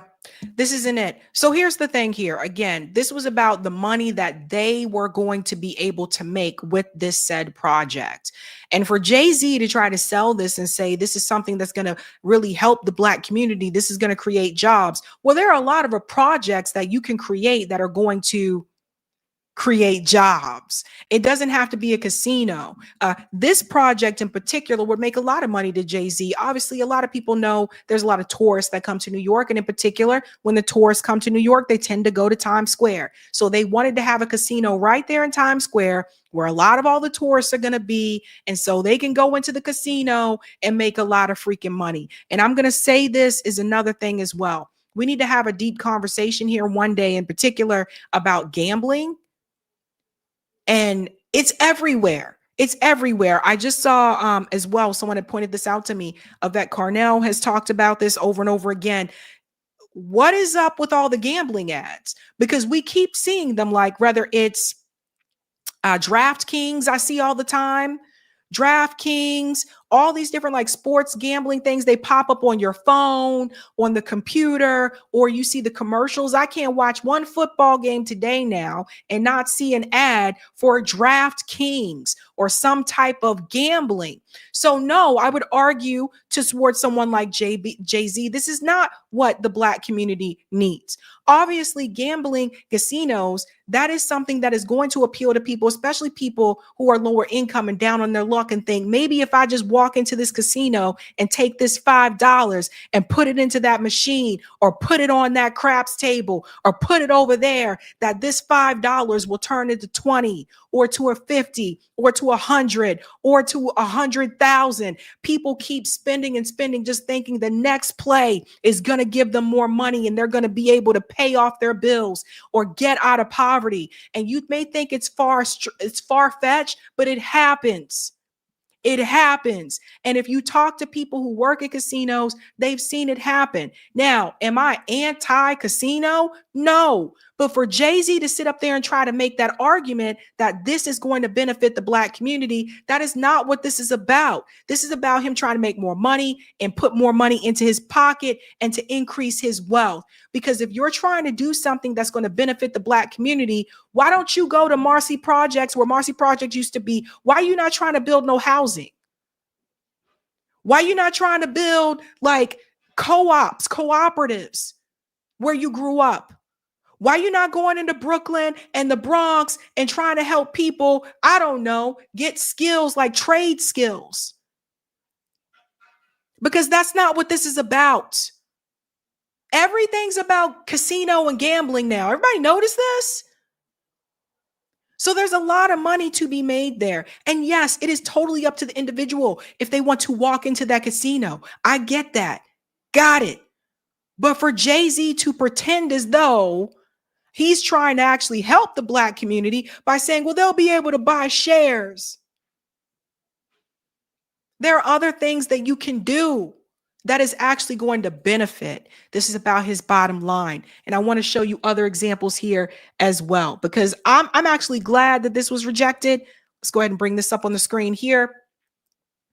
Jay-Z, who is working with a MAGA donor to destroy Philadelphia's public education system in order to enrich from private schools and previously helped Barclays kick Brooklyn residents out of their homes, has now been denied his destructive casino venture dream in the middle of Times Square. This is what I'm talking about, folks. See, they don't want to talk about this part. They don't want to talk about who is displaced when these projects are created. People forget about that. Yes. For the Barclays open in Brooklyn, people need to remember people lost homes so that project could be built. So no, it's not something that's going to go and help the community. The Philadelphia public education system, I told you that was a scam from the get-go. We're going to give you these vouchers so that you can go to this school and that school. And I told you that actually drains resources from the public education system. In fact, I'll show you the grift that he did with this one as well. Students at Jay-Z's Rock Nation school claim debt-free scholarship is a scam. Jay-Z backed Rock Nation School at LIU Brooklyn's campus awarded a debt-free scholarship to dozens of students in its inaugural class. This was another one. When Rock Nation launched at Long Island University downtown Brooklyn campus in 2021, as many as 50 students from its inaugural class were awarded what they believe were debt-free scholarships. Fast forward.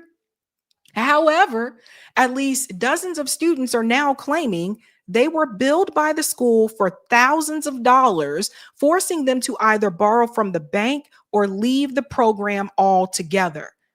So can people stop it with the Jay-Z wants to do this project and he thinks it's going to help the Black community? Stop.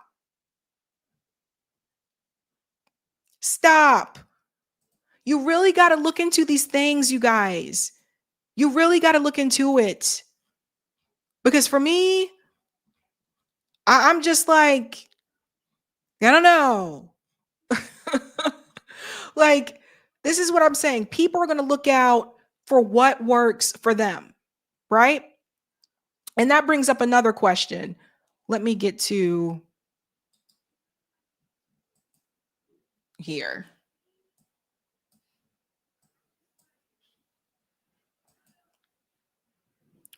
Trying to see my screen. Here we go. Okay, sorry. I guess that I was going to bring up an article, but it closed. It froze on me. Anyway, the point that I was going to make is this.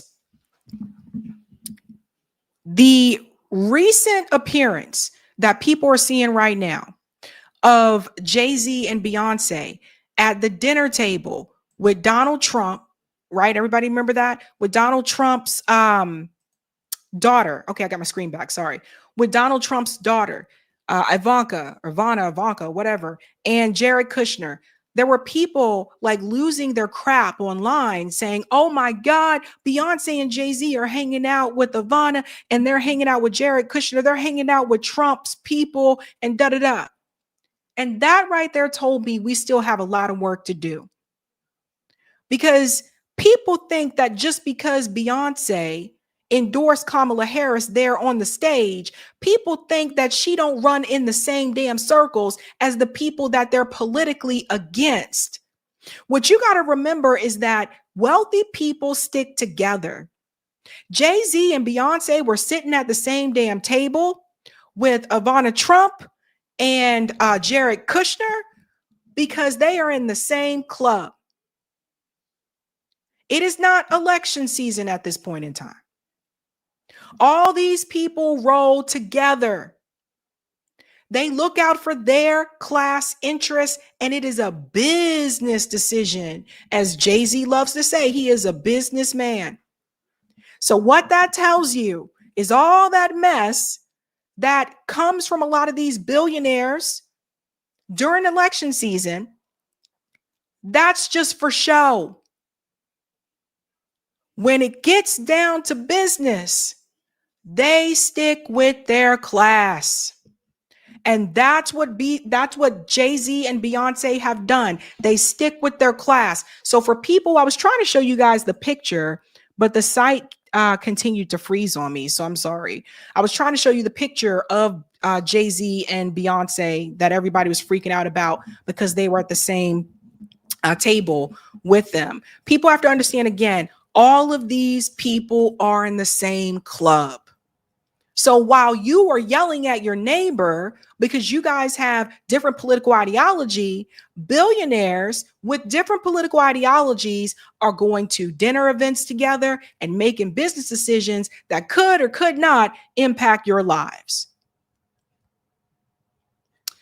One of the things I like to show people is what happened right here in Massachusetts with the casino. They brought in a casino. It was Encore, right? So it's just a replica. It was originally Wynn. They changed the name because the owner had some type of sexual harassment claim. But obviously it was a replica of the one in Vegas. What a lot of people did not understand at this point in time when they said, bring in this casino to Everett. Everett is a blue collar working class community.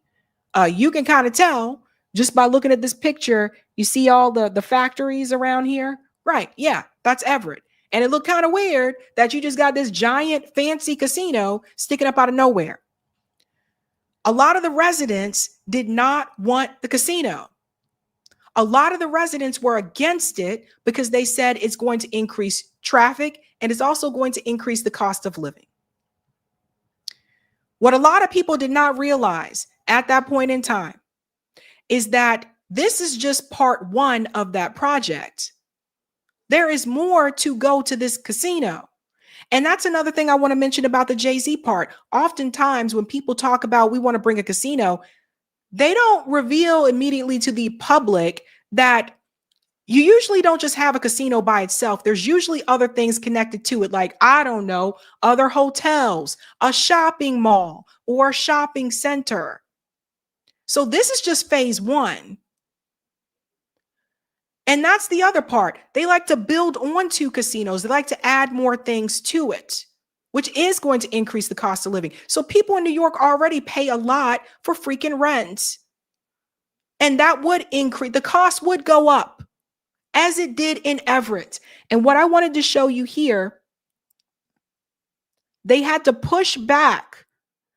They said earnings for Wynn from Encore continue to be positive, and I would welcome their interest in expanding operations with the East of Broadway proposal. The further development would enhance the appeal of this area as a destination district with the addition of entertainment space, restaurants, and hotels. That is from Everett's mayor. I have been very clear with Wynn representatives throughout our negotiations that any agreement regarding this expansion has to be in the best interest of the residents of Everett. I am glad that business is good at Encore, but I am in the business of reaching the best deals for the residents of my hometown. This is what I was trying to tell people. That's just phase one. A lot of times they don't tell the public about phase two, where there are more components to be added to this project. So for all the people online who are saying, how dare you guys get mad at Jay-Z wanting to bring a casino and create jobs? There are other ways that you can create jobs. Yes, I don't think this is the best thing for the Black community as Jay-Z was trying to say it was. It's not. Black people need homes. Black people need home ownership, living wage, healthcare. And I don't see Jay-Z trying to push that. So there's been too much focus recently of people, the gambling industry, the sports gambling. I see it everywhere now, everywhere, especially now that it's football season. And that in itself should concern you. I think we have that picture. Can we show that picture, Eric, if you have it? I want to show you guys the picture of them sitting at the table here, just because, like I said, I was trying to show it and it was freezing on my end. Thank you. This is what everybody was upset about, right? A lot of people were mad. There's Ivanka, there's Jared, there's Jay-Z, and to his side is Beyonce there. You can't see it in that picture, but you see it here. So there's Beyonce, there's Jared, and there's Ivanka. That's from another angle. So people got mad because they said, oh my gosh, they're hanging out with them. What is going on? It's such a betrayal. I feel betrayed by Beyonce. I feel betrayed by Jay-Z. But they don't betray their class. And there's a reason why they're sitting at that table and you're not. Never forget that, regardless of party. So Jay-Z casino deal has been rejected. It is happening. And I don't think he's taking this too well. We got one more story, folks, and then I'm going to skedoozle. And that is the Tyler Robinson update. So if you could smash the like button for me, ladies and gentlemen. Thank you so much. I don't know who Blueser is, but holy shit. Thank you, Blueser, for the $200 super sticker. I don't know who you are, but Blueser be like doing the damn thing. Thank you so much. We're going to get to the others after this story as well. All right. One more story, guys. There have been some updates with the Tyler Robinson story that I think we really do need to dive into. The first one and foremost is the evidence on the scene. This was sent to me, and I think we need to talk about tampering with evidence. I find it very strange that after Charlie Kirk's shooting, that there were people on the scene. Let's bring this up onto the screen here, where the tech guy was able to just move items around and remove items. Now, I want to explain very, very clearly here. Let me put this up on the screen. This is a crime scene. Does everybody understand this? This is a crime scene. You cannot remove items. You're not supposed to move around items at a crime scene. Yet, watch what happens here.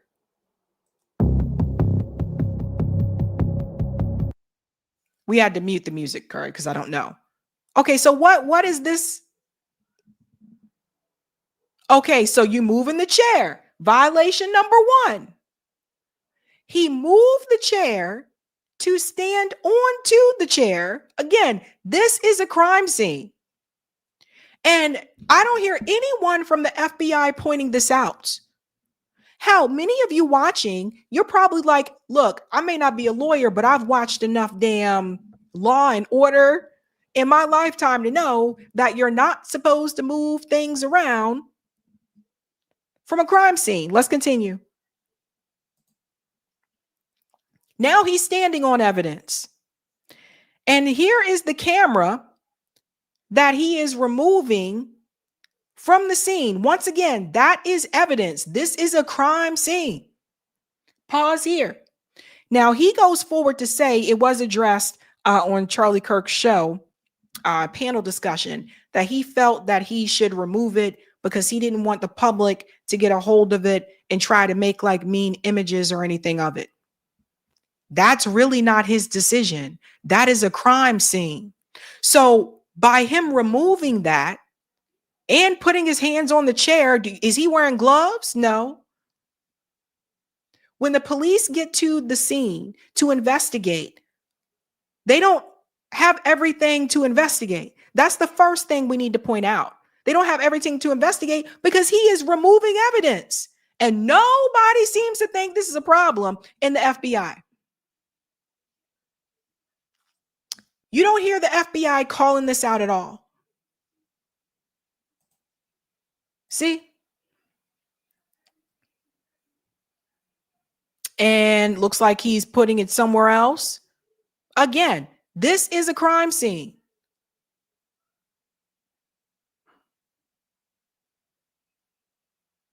Look at this. And it's probably true that he didn't want the footage to get out. That's not the point. You can't do this at a crime scene.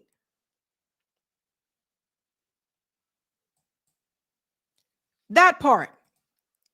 Very strange to me. Very strange to me. When I tell you guys, I say it's happening. It is happening. More information that is coming out as well. Combine that with these text messages, which to me don't make any sense. I wanted to get into this the other day. I just want to show you these text messages that are reported here from CNN, right? So look at this. This is supposed to be Tyler Robinson, and he's texting his roommate, drop what you're doing, look under my keyboard. The roommate looked under the keyboard and found a note that stated, I had the opportunity to take out Charlie Kirk and I'm going to take it. The roommate says, what? You're joking, right? Tyler allegedly says, I am still okay, my love. I am still okay, my love. Who talks like that in 2025? What 22-year-old talks like that in 2025? That sounds like something that Chat GPT would have said. It goes on to say, shouldn't be long until I can come home, but I got to grab my rifle still. To be honest, I had hoped to keep this secret till I died of old age. I'm sorry to involve you.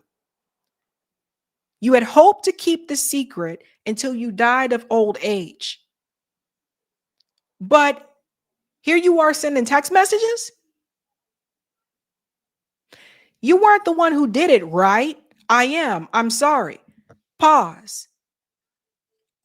So we're supposed to believe the guy who changed clothes, what, 2-3 times they're alleging?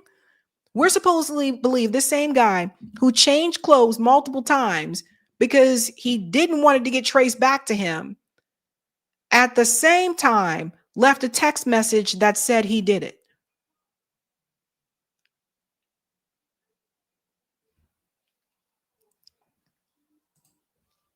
This story is crazy, you guys. I keep telling you this story doesn't make any sense to me.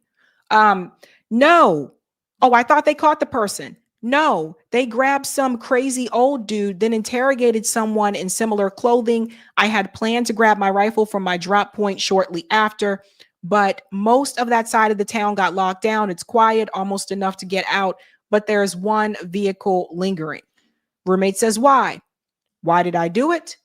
Yeah, I had enough of his hatred. Some hate can't be negotiated out. If I am able to grab my rifle unseen, I will have left no evidence. Pause. Flag on the play. So he proceeds to say, if I would grab my rifle unseen, I would have left no evidence. But here you are leaving evidence with text messages.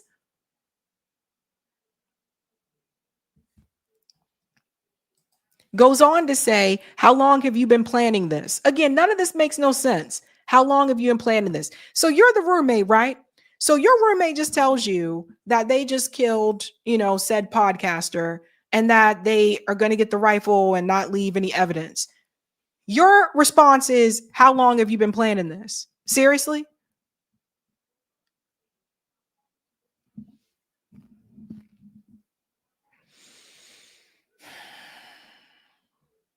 None of this to me makes any sense. I'm not even going to read the rest of it because it's just bad. But none of this to me makes any sense. Then we go on to the FBI and where they went wrong with things. And shout out to Garland Nixon. He sent this to me, right? Let's fast forward some of the things that were broken down here, which I think is important. Check this out. Where some of the story with the FBI does not make sense. Weird thing is Robinson doesn't even have a digital footprint, but here is the real zinger. Kash Patel told us that we know the gun found in the woods was that of the killer because the DNA matched the DNA on the screwdriver on the roof. He claims the screwdriver was used to disassemble and reassemble the gun. There are massive plot holes here. First, disclosing DNA results and implying someone's guilt violates DOJ rules and due process.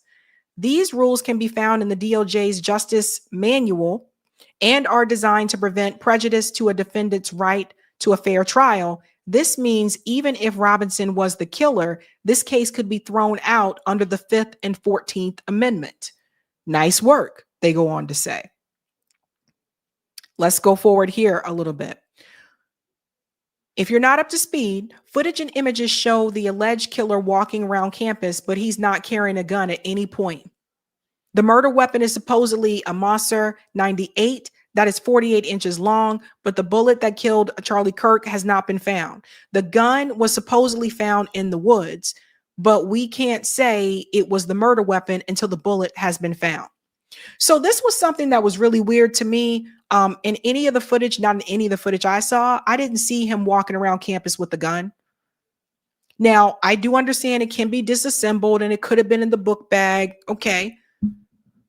But I still didn't believe that the evidence that the FBI presented was, I would say, tight enough to say, this guy did it, we have to arrest him. I never believed that. I was like, okay, so you're arresting this guy. You're like, he jumped off a roof, so you're arresting this guy. Okay.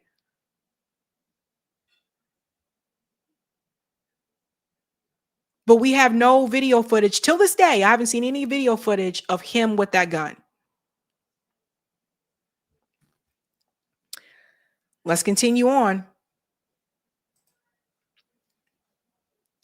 The explanation is that the killer dropped the gun in the woods, picked it up the next day, disassembled it, stuffed the 24-inch barrel in their trouser leg, headed to the roof, changed their clothes, reassembled the gun, recalibrated the sights, carried out the killing, disassembled the gun, climbed from the roof, returned to the woods, changed their clothes back again, reassembled the gun, placed it in a cardboard box, and wrapped it in a towel. Is he Tom Cruise? Is he MacGyver?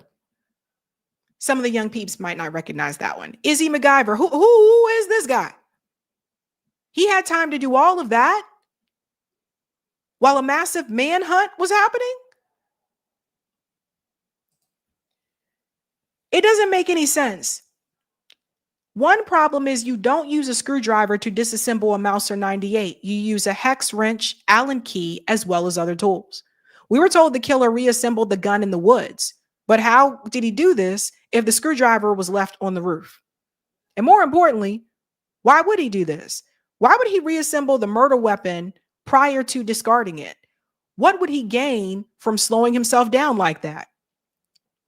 TMZ pointed out the suspected shooter was recorded a quarter mile away on 800 W Street just 31 minutes before the shooting.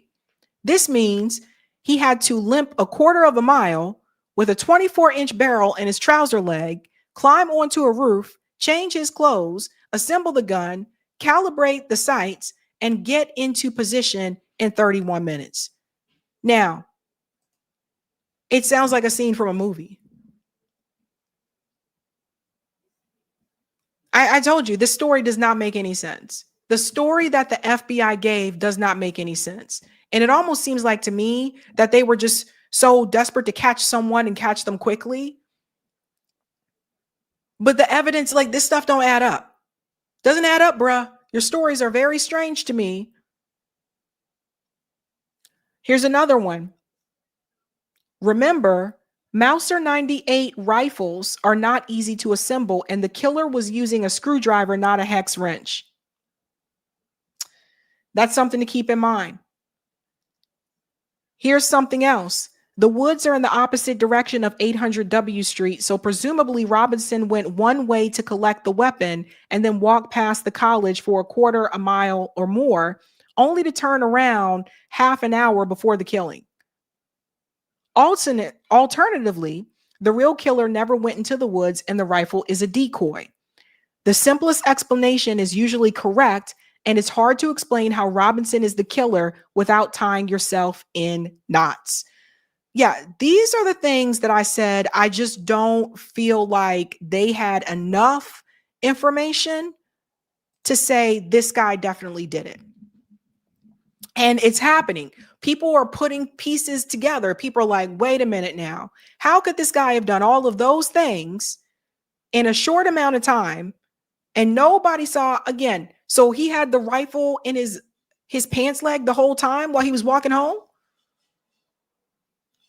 And how do you do that and not limp? So I just don't see that they had enough evidence to corroborate their story. But I feel like there was pressure. There was pressure brought upon the FBI to get this solved and get this solved quickly. How do we even know for sure that they have the right person? How do we know? They could, but they have already told the public that this person is guilty, and the evidence that I see don't really say that. Chuck Modi said something really interesting here. Related, Trump poisoned Charlie Kirk murder investigation on day one by blaming the radical left before any suspect was arrested. That put pressure on Kash Patel and the FBI to fit his pre-narrative. If this is what Trump said publicly, what kind of pressure is he applying privately?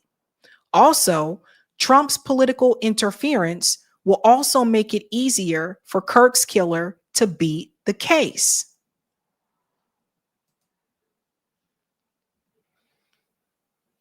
Before they even had a suspect, they were already telling you who the killer was.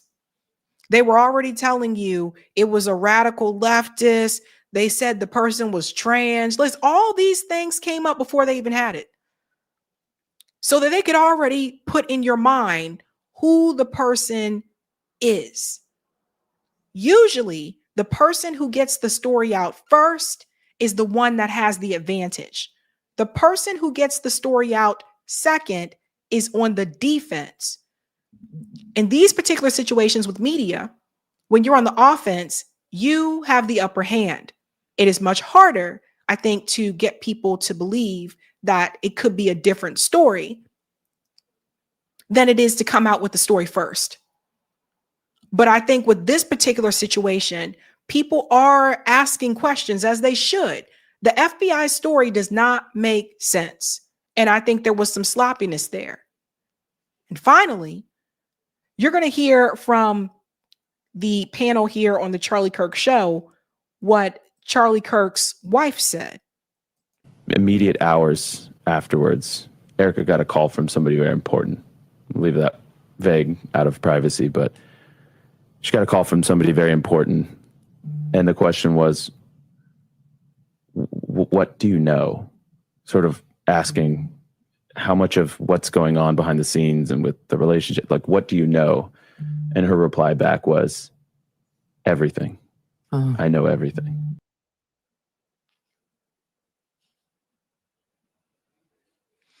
Wonder who that important person was that made that call. This is wild, you guys. It's a wild story. We're going to keep following the story because it just doesn't make sense to me. Like I said, none of this makes any sense. I feel like the FBI just came up with a bunch of gibberish just to get that story out there. They had no proof before they even found the suspect, before they even had a suspect. They had no proof that this person was left or radical or trans or whatever, but they put that out there because they knew that that would work. We got to pay attention, guys. We got to pay attention. All right, ladies and gents, that is all from me. Eric's going to close the show out. Eric, if you could get the super chats. And you got it. I'm way over time. I'm so sorry. You got it. But thank you guys. You had too good of a time talking to Bree.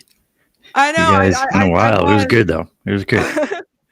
Bye, guys. All right. All right. So we're going to let Sabby get on with her Sunday. And I'm going to read out the super chats. We've got a few super chats built up to close out the show. Let's see what we got in the can. Well, the one thing I'll say about the Charlie Kirk thing is we need transparency. That's like the biggest thing, the biggest demand that I think we need in all that. Like we, if there's video, we want to be seeing the video, and we want to be seeing, things like that is the biggest, part of all this. Like that camera that was shooting video, like the audience, like is that video out there? I mean, it's, it would be interesting to see that. And when we see video, we kind of know more what's happening. It's not perfect, but in any case, going back a little ways with some of our super chats, this one goes back to the outsourcing story. Thanks for this one. NY Varsity Sports, who says outsourcing employment will bite them in the butt. If Americans are not employed, they can't purchase goods, and everyone will be broke except for the generationally wealthy. Let the Hunger Games begin. I hear you. NY Varsity Jason. And one thing about that story is that there's a huge outsourcing, that's already happening.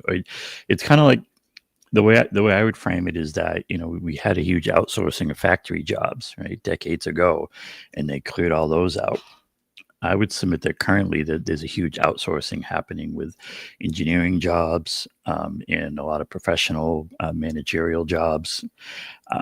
And I think it's bigger than people realize, than people think is happening. And Trump's, thing of adding big fees to the visa, visas, that may help something, but it's, the real way to regulate it would be to have programs that say, can we get Americans employed in these jobs and look after, our own people, our own young people, especially first, get them educated, the ones who want to, get into these college programs and get these jobs, that would have a real impact. But the biggest part of it, and Sabrina mentioned this, is that these jobs are getting just directly outsourced to places like India and other countries where they simply, there's a lot of talented people out in these countries, and they simply outsource it to them, have them work remotely, and it's cheaper for the company. And, that's where, these jobs are leaking, are more like leaking, really like rushing out to. And yeah, it's a huge problem. Okay, next one. Thanks for this one, Dre Harden. If AOC gets through the primary, even if she loses, knocking off just 2 swing states will send Kamala into conniption fit of rage. I hear you.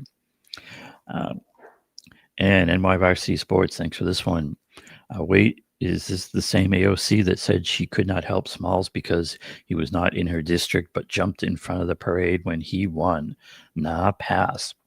Yep, that's that AOC. And thanks for this one, Dre Harden. DOC equals disobeyed Nancy and get canceled. But then he's got another one here. It's saying DNC equals directed by national corporations. The version I like that I put out there is DNC equals they do not care about all of us. And thanks for this one as well. Dre, who says democracy was never on the ballot. Hashtag DNC. And thanks for this super chat from JJ413, who says, "Hey Sabby, doing the damn thing, dang thing, sis." Thanks for that one. Yes, it's meant doing. We gotcha. Thanks for the super chats. And thanks for this one, Roger Meadows, who says, all you have to do is look at his history on Barclay, talking about Jay-Z. Yep. And thanks for this one, Rogers. He went to Marcy and told him invest in crypto. Jay-Z and Jack Dorsey had an online and in-person program to teach them how to invest right before the crypto crash. Next to the super chat, Dre Harden says it's bread and circus. Yep, that big distraction game. That's the main thing. And next to the super chat, Wiz313, who says, do casinos cause gentrification? It's a good question. I mean, the gentrification is happening regardless, but I think the casinos are just, billionaires and rich investors trying to make quick money. And thanks for this, Cloudness. who says, Sabby, I always text while doing criminal acts, yeah, talking about the supposed text there.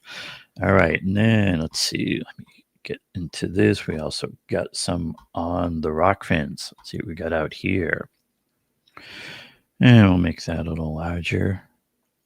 Yeah, no. I'm sorry, trying to get the right screen set up here. There it is. All right, thanks for this super chat on Rockfin Roger. Roger says, DSA Justice Democrats are like the Scott Baio of politics, just like how Baio brought us Pamela Anderson. The moment he brought her to Hollywood, it was a wrap. They took this chick and she was happy to leave. The moment the DSA bought their elected officials to DC, the establishment took theirs. Where's Scott now? The NRLB will end up being irrelevant from Bezos. Must case get to the SCOTUS.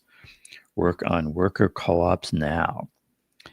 And thanks for this one, Dave Burt, who says, thanks to Sabs and Eric and Briahna Joy Gray for the stream. Thank you for that, Dave. All right, and I think that catches all our super chats and pay chats. And yeah, so I'll just close with saying that whether we're talking about general strike or investigations or anything with all this, it does come down to it starts with clear demands, is what I always say. What we say around here. You can see what we're talking about if you go to our 11 demands. So I would just encourage everyone to check that out. Check that out if you want an answer to the question of, what do we do about all this, right? And if you look at 11demands.org, there's a part on there. You scroll down a little about strategy, 11 demand strategy. And, that really lays out, the way to do this, have clear demands and start acting on them, organizing around them. So I'll leave it at that. Check out 11demands.org if you want more details. And that's going to do us for today around here. We'll be on live again on, I believe, Tuesday at 7 p.m. And we will catch you then. And until then, like Sabby says, have that good night and keep up that fight. All right, we'll see you next time.